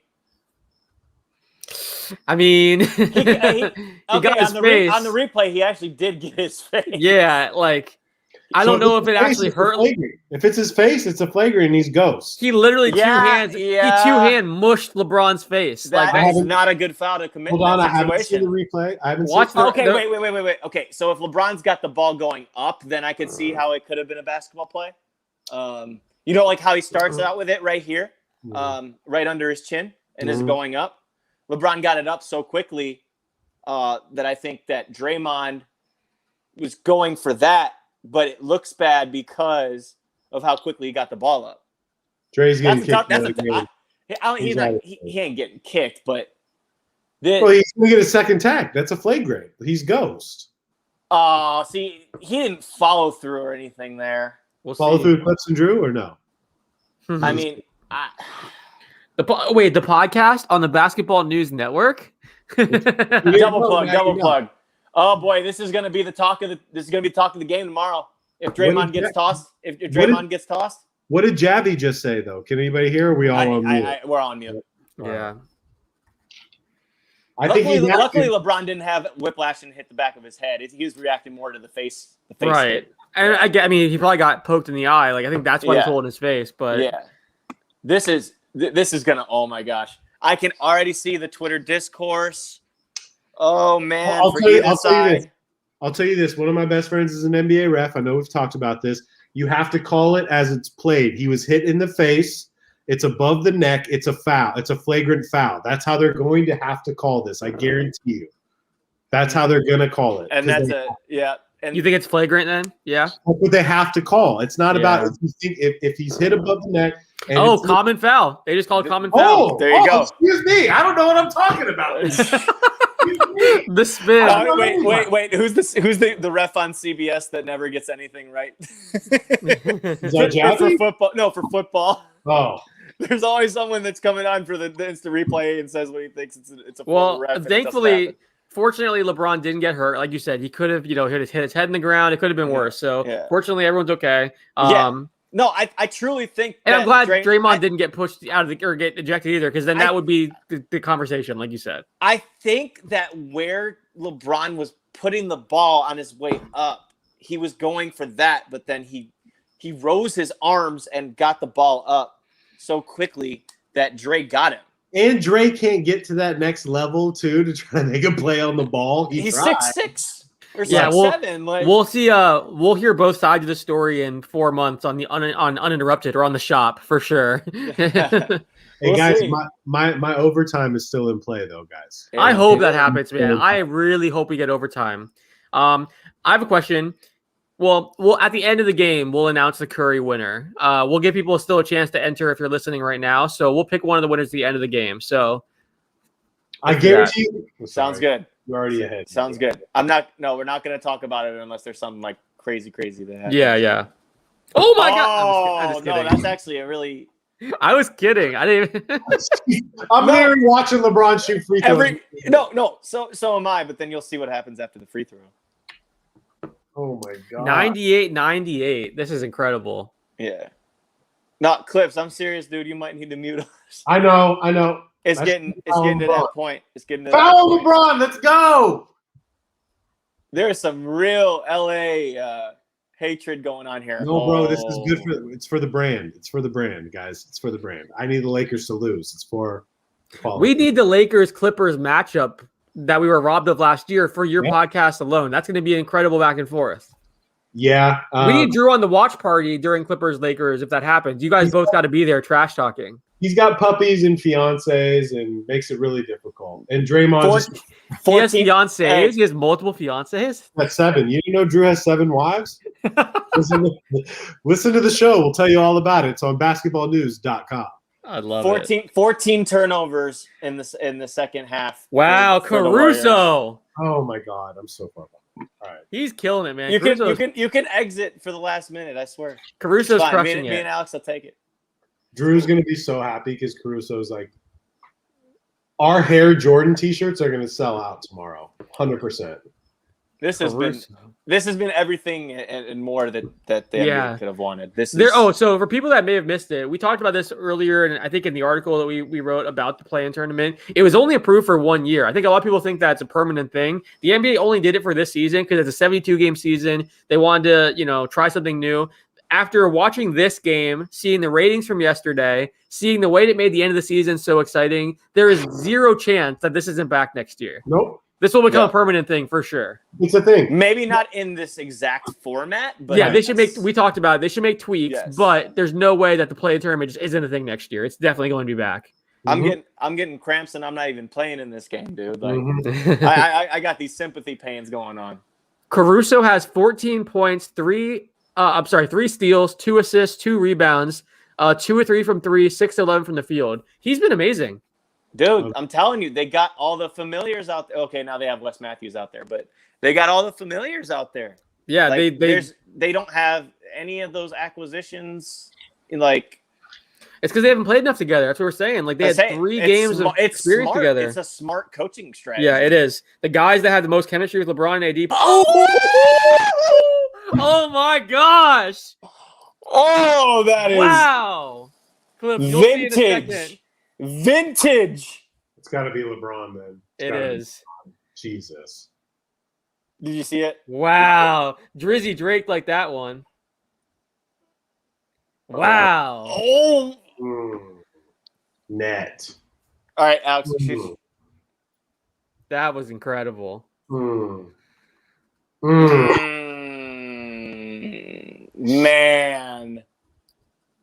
What LeBron James. Shot. Man. From the R in Let's see. Is he gonna do it again? Nah. LeBron. Oh. Caruso is a menace, dude. Holy Caruso. Oh, here we go. All right. Steph time, baby. Steph time. 8 seconds. Let's go. Oh, we need that overtime. They're double teaming Steph. They get a call time. They got a timeout. Okay. Oh, thank God. All right, bro. That was a great timeout. You had to call that there. I'm so far behind. I'm No, on the timeout. I'm trying to like talk Clips in is still at code the here. 5-minute mark here. Timeout. No, I know. Alex and I are close. I think Alex is a little. This is the call right now. Are we going overtime? I don't know, man. They're 7 going to minutes. do everything in their power to make sure Steph does not get this ball, dude. So it's going to come down that to Wiggins. shot. It's Oh gonna my come gosh! from the R in Staples Center, dude. That was With a hand in his face on Curry. that was Steph range, dude. That was on Steph range. On Steph. Oh my goodness. Oh, dude, he gave him a little love too on the coming back. Let's see. What did he Steph What did he looked at do to him? I want to see the celebration there because that was good. I would have loved to see him do the shimmy there, honestly. He pointed to his eye. Hey, dude, 2.1 seconds. All right, Alex. We don't. Yeah. I think I'm a little behind you. We won't spoil it. I won't spoil it. This has been a great. I won't cheer or anything. This has been a great. This is as good as it gets. This is as good as it gets for the play-in. That shot just goes into the archive. That's what I was gonna say. Amazing freaking things And this guy does every year. Yep. It's gonna be. It's part of the highlight reel. Who's taking the last shot? By the way, it's not. I don't know if they're gonna be able to get it in Steph's hand. I think It's gonna be Curry. Even if he's double team, triple team, you're going with Curry. You need to rip Hamilton the shit out of this play. KCP is sticking to this guy like glue. Who's sticking to him? Who do you stick? Oh, I'm just gonna watch you guys. Oh my goodness! They didn't call. They didn't call anything. Oh wow! Wow, that's a bummer. That's a shitty way to end it. That is a ball game, man, and we need to welcome in our new listeners when we tweet this back out. No, it's sweet. I mean, we just did a second ago. We got a lot of people here. That was bravo. Someone just asked the score, 103-100. Lakers win. So let's talk about it. Lakers are facing the Suns. Poor Suns. That was a battle. That was a battle, man. Whew. That delivered. I hope this is the good thing here for the Warriors too, is to get someone like Jordan Poole that experience. He had a nice look there in the corner that could have tied it. Just a little off to the left. Good trajectory. I mean, good distance. Just didn't have the right trajectory. Just a little off. But man, LeBron over Steph for basically the win. That was incredible. And that was an excellent defensive possession by the Warriors. They could have done nothing better than that in that moment. Real quick, for people that may not know, so now the Lakers will face the Suns in the first round of the playoffs. Suns fans have been dreading this. This was their nightmare scenario as they were winning games and climbing the standings. It's unfortunate for Phoenix. Now the Grizzlies and the Warriors will play. Rematch. And the Rematch. Winner of that game is the 8th seed and will take on the Utah Jazz. So that's how the play-in tournament works. So let's talk about Lakers Suns. Again, I feel like Suns fans have been dreading this, but I will tell you this right now. I'm in a group chat with a Suns fan right now, and he said we can beat this team with how they look right now. So Suns fans, they're feeling kind of confident after watching this Lakers game. What do you? I don't see it personally, especially this Suns team doesn't have much experience in the postseason. What are your guys' thoughts on that Suns-Lakers matchup? LeBron literally pointed at his eye after he dropped that 3 on Curry. Sorry, I'm getting off topic. No, that was beautiful. That was cool. And Drew's already texting with images. So all right. Since I'll take this one. I agree with you, Alex. I think the experience is definitely going to outweigh here. I am a little curious to see how this works because now you look at the Suns and the type of big they play and the type of ball they play.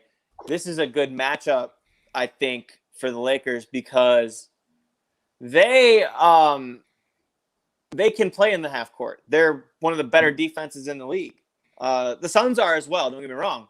The Suns are also a half court team. So you're going to see a lot of similar games to this one, actually, with these low scoring totals, because I think that they're going to be defending at the point of attack. Probably going to see quite a bit of Mikal Bridges on LeBron, which I look forward to. I love Bridges. Just knowing that Mikal Bridges, the season that he's had, the improvements, this is going to do wonders for him from an experience standpoint.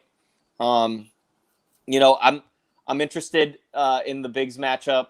I'm thinking you're going to see a lot more of your Drummond in this series because he can pretty much outpower DeAndre Ayton, but Ayton crashes the glass pretty hard.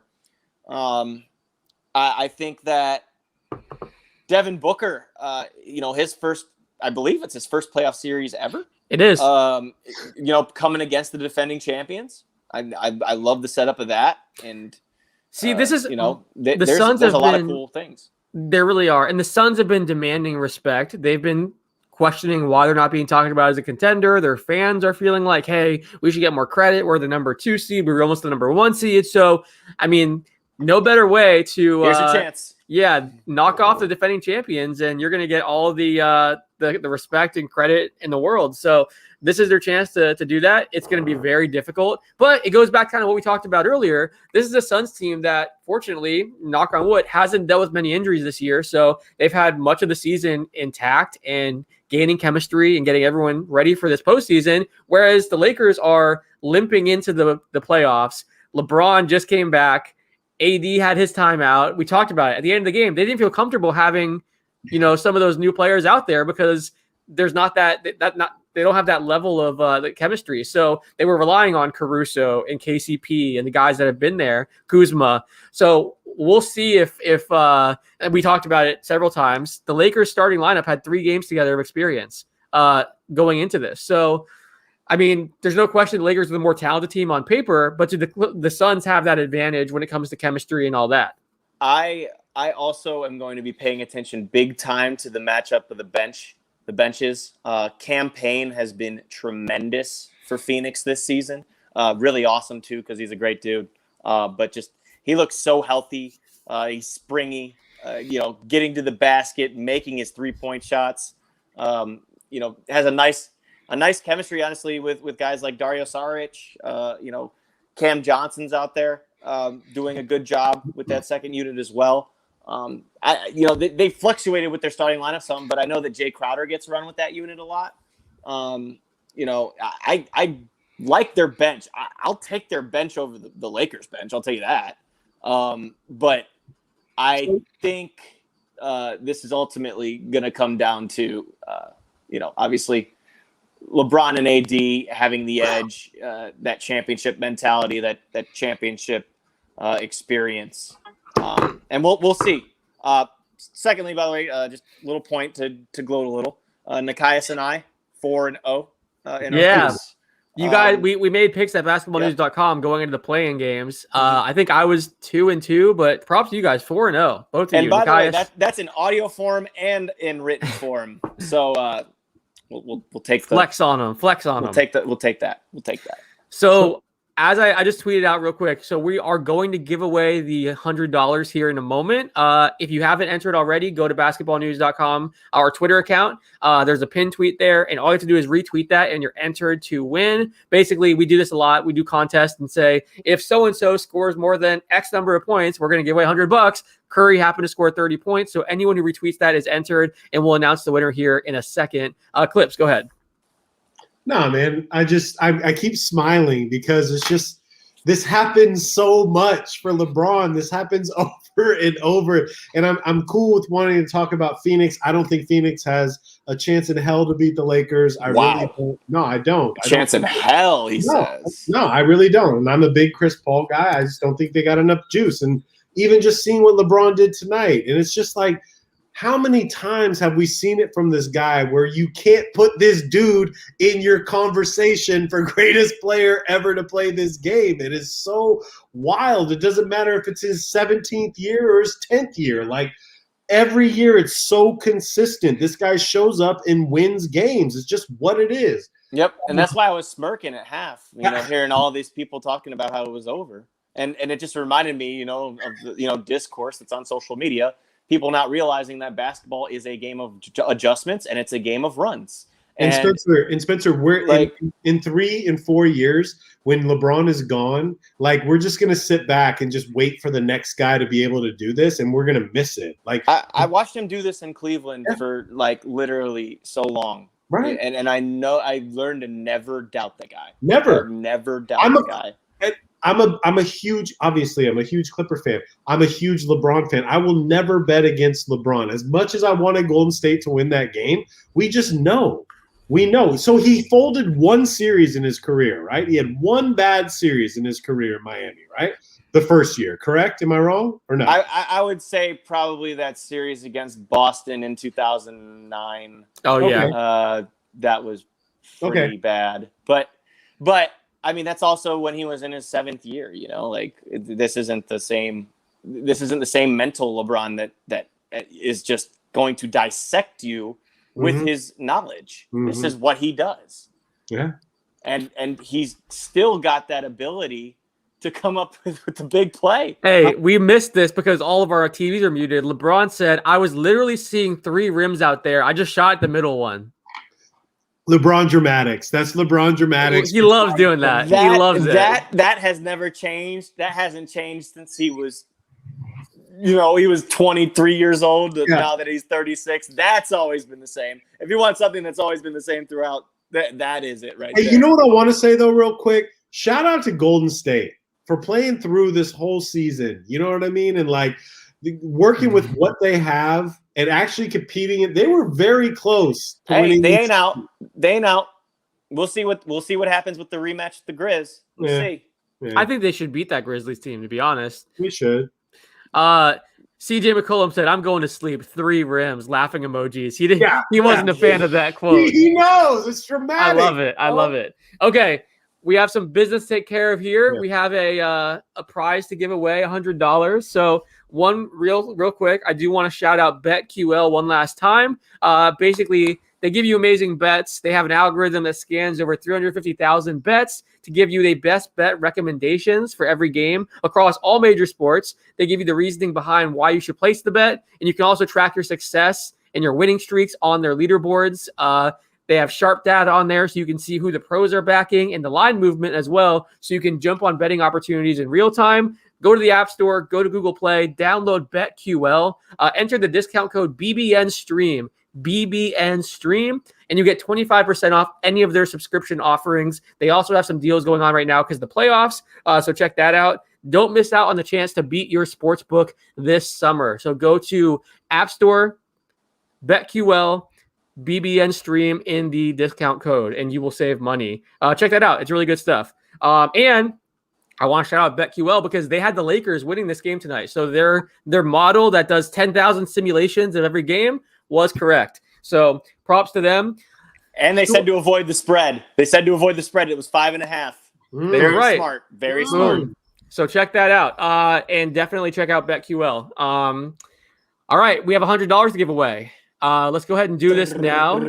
How do we do this? How is this done, Alex? So we go, anyone that retweets the tweet, we randomize it and pick one of the names. We use one of the websites. Our social media team uses one of the websites that just randomizes all the different people that have retweeted it. The winner is Parker Ainsworth at Painsworth512. Shout out to you. You just won $100 because Steph Curry scored over 30 points. So shout out to Parker. Thank you for watching. Congratulations, Parker. Fun fact, Parker, that's my real name. Just to let you guys know, my government name is Parker. Just so I didn't know that. My real name, but that is my real Clips name. cheated the system. Clips cheated the system. Parker, it ain't me. I promise you, it ain't me. I promise you, it's not me. It's just clips and like a Halloween mask. We're gonna catch him in 4K, just counting the C note. That's my driver's license, bro. It's just mask.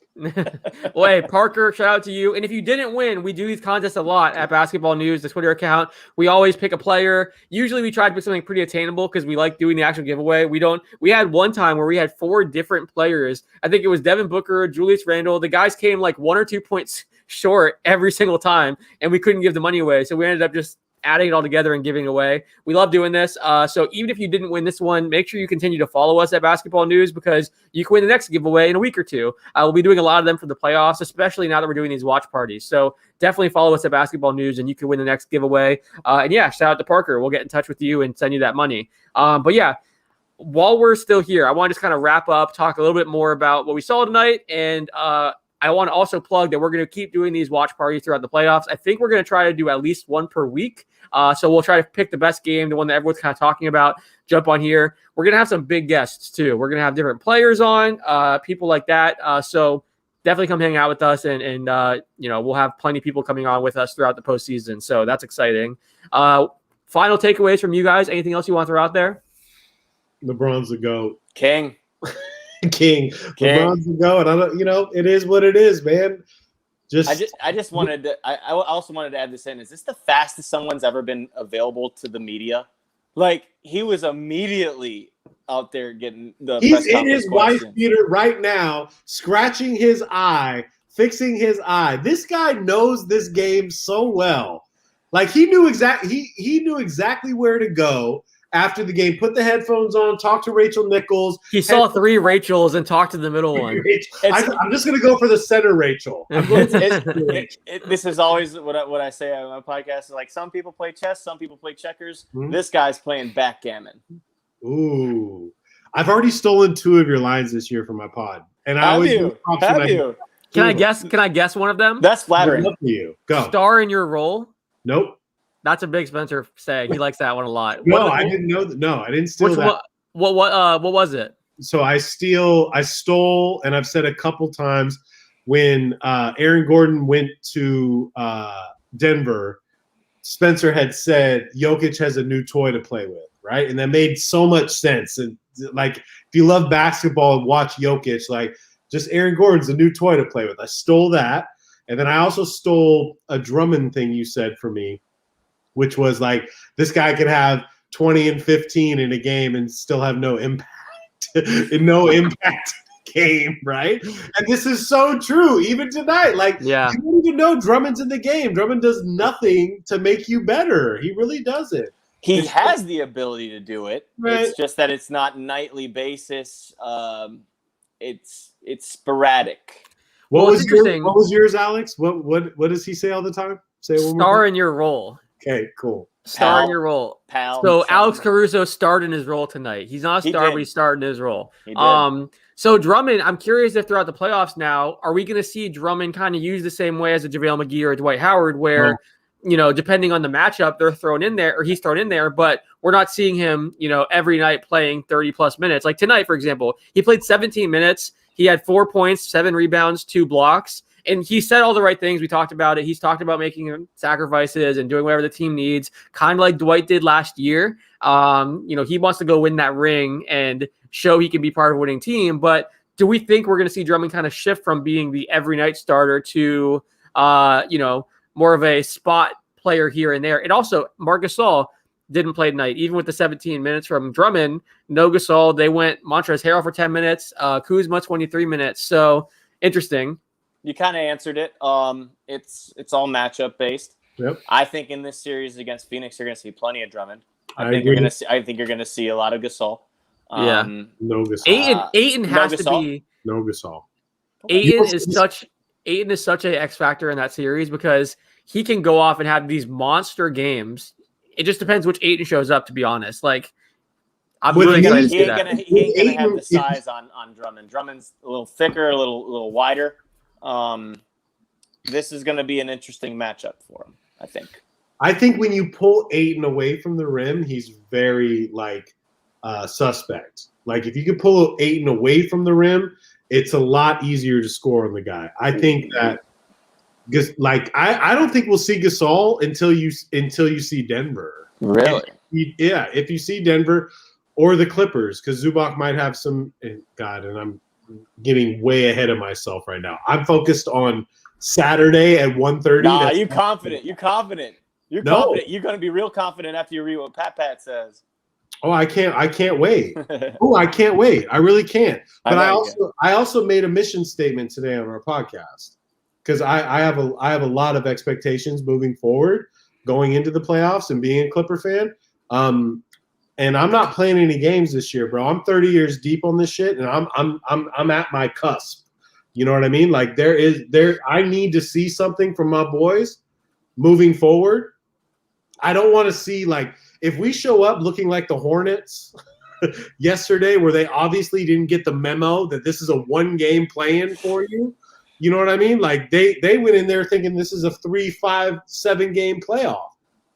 Okay? We need to be ready to freaking play.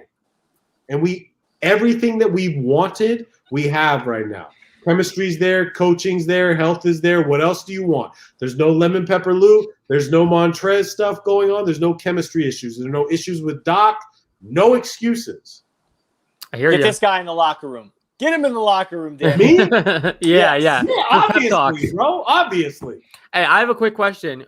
I'm talking about this right now in our group chat. And again, Eric Sarr is a big Suns fan, so he's chiming in. He said this is the worst matchup for Mikal Bridges. He said he would have been way more impactful against Portland, Dallas, Golden State because he would thrive against Luka, Dame, or Steph, but he's not strong enough to defend LeBron. And it probably would have to be a Crowder or Torrey Craig or one of those guys instead of defending LeBron. Torrey Craig could be huge. I didn't think about that one. Just as a body to help. I agree with him from the perspective of strength. I mean, Mikal, we were joking he didn't really have a nickname. He has a few that they call him the Warden in Phoenix. But on his basketball reference page, one of the nicknames is Noodles. But that's also because he's kind of lanky. He doesn't have quite as much. I don't know when you say girth or thickness. Don't say that. Like, and on that note, we're going to end the stream. No, I'm just kidding. Right. Like bodily. I like Clips bodily. goes, don't say that. Bodily strength. Okay, that's what I'm trying to get to. I got you. Lakers sweep Phoenix. Sweep, he said. Sweep. Wow. Sweep. Okay. Yeah. Interesting. Now, who guards Devin Booker? Because we're talking about that in the chat right now too. And I said it's probably KCP. West or KCP. It has to be KCP and West. And he was saying no, it has to be LeBron. And I don't see that happening. No, I don't know.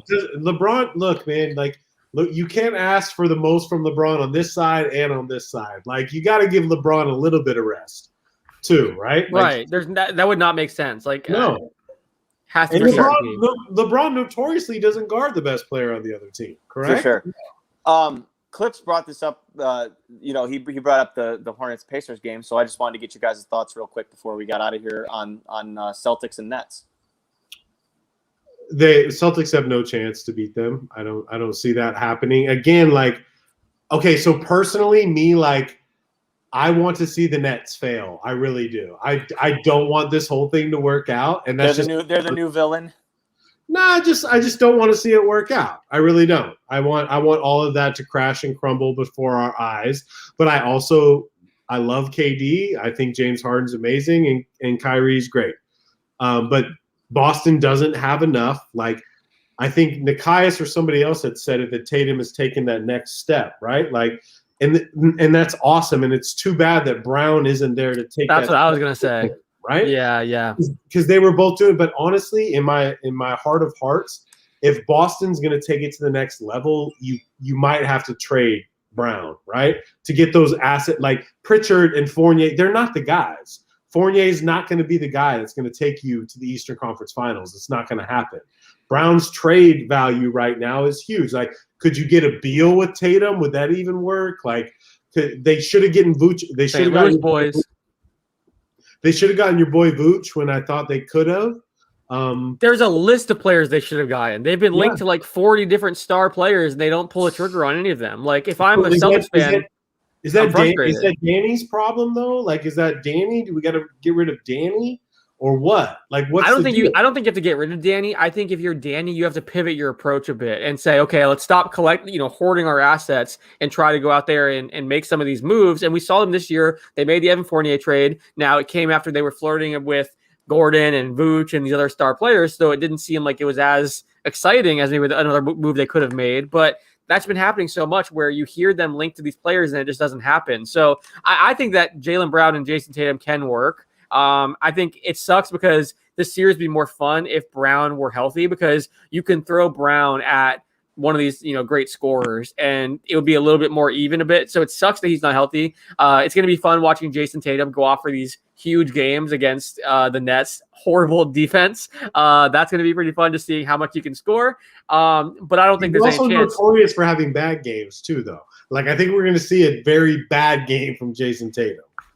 See, but maybe because I do agree with Nekias that I think he's improving the little things and taking that next step. So if he can limit that inconsistency, that's going to be huge for him. So I do want to see. I think this is a big moment for him, kind of a coming out party with Brown down. They're going to put the ball in his hands a ton throughout the series, so he can. And yeah, so I'm curious to see. That's going to be fun. Unfortunately, because the Celtics are missing Brown. I don't think it's going to be a series. It's probably going to be 4 or 5 games. It's going to be good for Brooklyn to be able to get some experience with their players. They've played 8 some games confidence together defensively because the Celtics, as we know it, don't have the best offense. Right. Did you see the stat today? Blake Griffin had 0 dunks as a Detroit Piston. Yeah. 16. He's been great to watch. He has been great. He's been great to watch. And Kyrie's going to go off against Boston. Yeah. There's that other underlying storyline as well. I think KD and Harden are going to set him up so he has the biggest series of all of them. I think that's against his former team, against Kemba. I could totally see that happening. And he's been incredible. He's been playing really, really well. So, yeah, I think Kyrie's going to go off. And unfortunately, I don't think it's going to be an interesting series. I just don't think there's much there. Yeah. But I think it'll be fun to watch the Nets. It'll be fun to watch Tatum. So, and then the Nets' real tests are going to come later in the postseason when we see them against some of these actual other contenders that, if they run into Philly, I don't know how they stop Embiid. I don't know what they do. Right. That's not a good matchup for them. Embiid doesn't average 33, 34, 35 a game. That would be underwhelming to me. And Milwaukee. No one's talking about the Bucks right now because we saw last postseason they didn't do anything. But as we talked about, they've spent this entire year experimenting, coming up with different counters and bringing in new personnel. Other than Drew Holiday, they still have guys like Bryn Forbes being big off the bench. They've got Bobby Portis. PJ Tucker. Don't we have the matchup we wanted, right? So this is a rematch, Miami and Milwaukee, right? Oh boy! See, now we're going down a rabbit hole, boys. Okay, we got to so save this one. Save it. But I do really. I'm very interested in that matchup. Very interested in that sweatshirt. You see what I'm doing? I'm doing my sweatshirt, bro. I love it. Real quick though. Last thing to wrap up play-in tournament talk. Who do you got?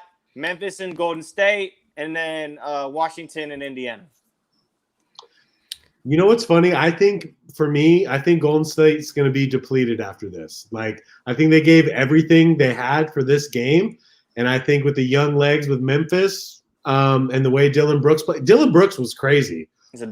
Crazy tonight. And he is extremely talented, and they do have so much talent. What I want for them is one really good vet. I want one vet dude there to a guy that can get buckets. Memphis obviously isn't there yet to get over the hump.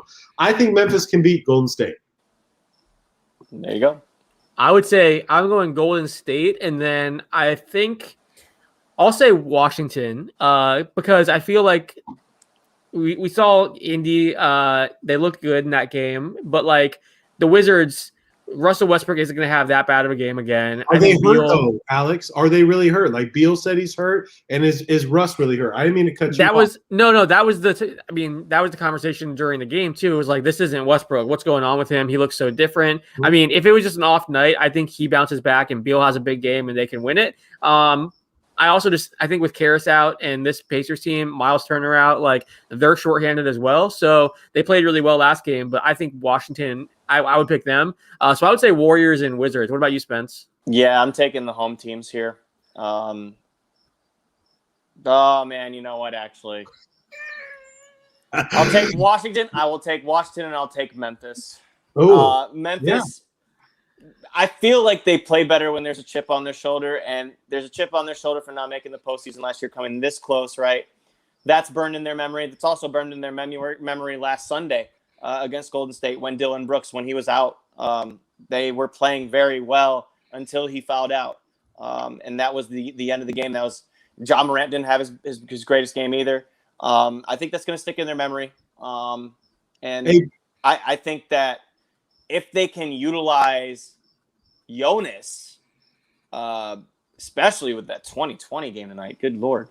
And this is completely opposite of the strategy that I was talking about tonight with the Lakers because it's kind of similar, right? Lakers, didn't play the Warriors small ball until they did because they had to. But I think that Jonas can beat up the Warriors a little bit just with his size. And then, I think that Ja has a really nice, kind of bounce back after the last time he played him. And Dillon stays out of foul trouble. I said something to myself tonight. This doesn't happen a lot, but I saw something in Dillon Brooks tonight where I kept saying, I'm like, this guy thinks he can score on anybody. Like literally, he thinks he can get. I was just having fun watching him just shadow the hell out of DeRozan the whole game. Right. He would not leave his side. No, but he actually he was taking dudes off the dribble and got to the rack really easy. So that game that they just played tonight, like I see the confidence in Dillon Brooks. I'm like, dude, he might think he's going to have a breakout game. He might think he's actually going to get paid on this shit. So sorry, didn't mean to say shit. Excuse us for everybody that's in the. I tried the whole. I almost made it. It's only 2 times. It was Last thing. Suns, Lakers. How many? I know you said sweep. Lakers clips. How about you, Spence? I think I'm going I think I'm going to go Lakers in 6. I think it's going to actually be. I'll give it 6. If the Lakers were at full strength, we're talking about a much different series. But the Suns team, people are underrating them, I think. And then the Lakers don't look like themselves. LeBron's limping into this. Like they don't have chemistry. I think it could be a 6-game series. At least 6. 5. 6. But I think 6. Nets. I'll go Nets in 5. With the Celtics. Tatum will have one blow-up game that's just ridiculous that you can't stop. Or Marcus Smart will hit 12 threes. My final statement is LeBron did it once again tonight, guys. King so good. Freaking game, dude. And shout out to the NBA. Like this idea that they came up with, not only to make the end of the regular season good or great, a lot of fun. We had this moment tonight where it's a high-stakes game, LeBron versus Steph. Like the NBA and all of its fans are like winners tonight. That was incredible. How about and Drew did it on our show today. How about a shout out to the NBA for making the season happen, right? The only one making the whole thing happen. Like everything, it wasn't as smooth as not every team had a very smooth transition through this whole thing. The only downfall was maybe we didn't need the All-Star game. Definitely could have done something different with the dunk contest. But if that's the only thing that we're looking down upon, like, shout out to the NBA for making this happen and making this playoffs happen right now. Yep, 100%. And shout out to BetQL for sponsoring us too. Want to throw that out there one more time. Go to BetQL, download it from the App Store, put in the code BBNStream, and you can get 25% off. And we'll be back next time. We're doing these watch parties a lot more frequently. We're probably going to be back next week. We're excited for the playoffs. We're going to keep doing these and having fun with you guys. And thanks for hanging out with us. We appreciate it. For sure. And it's late because you can hear the crickets in someone's background. Yeah, exactly. That's me here. Thank you guys for hanging out. We appreciate it. Thanks, guys. Until next time.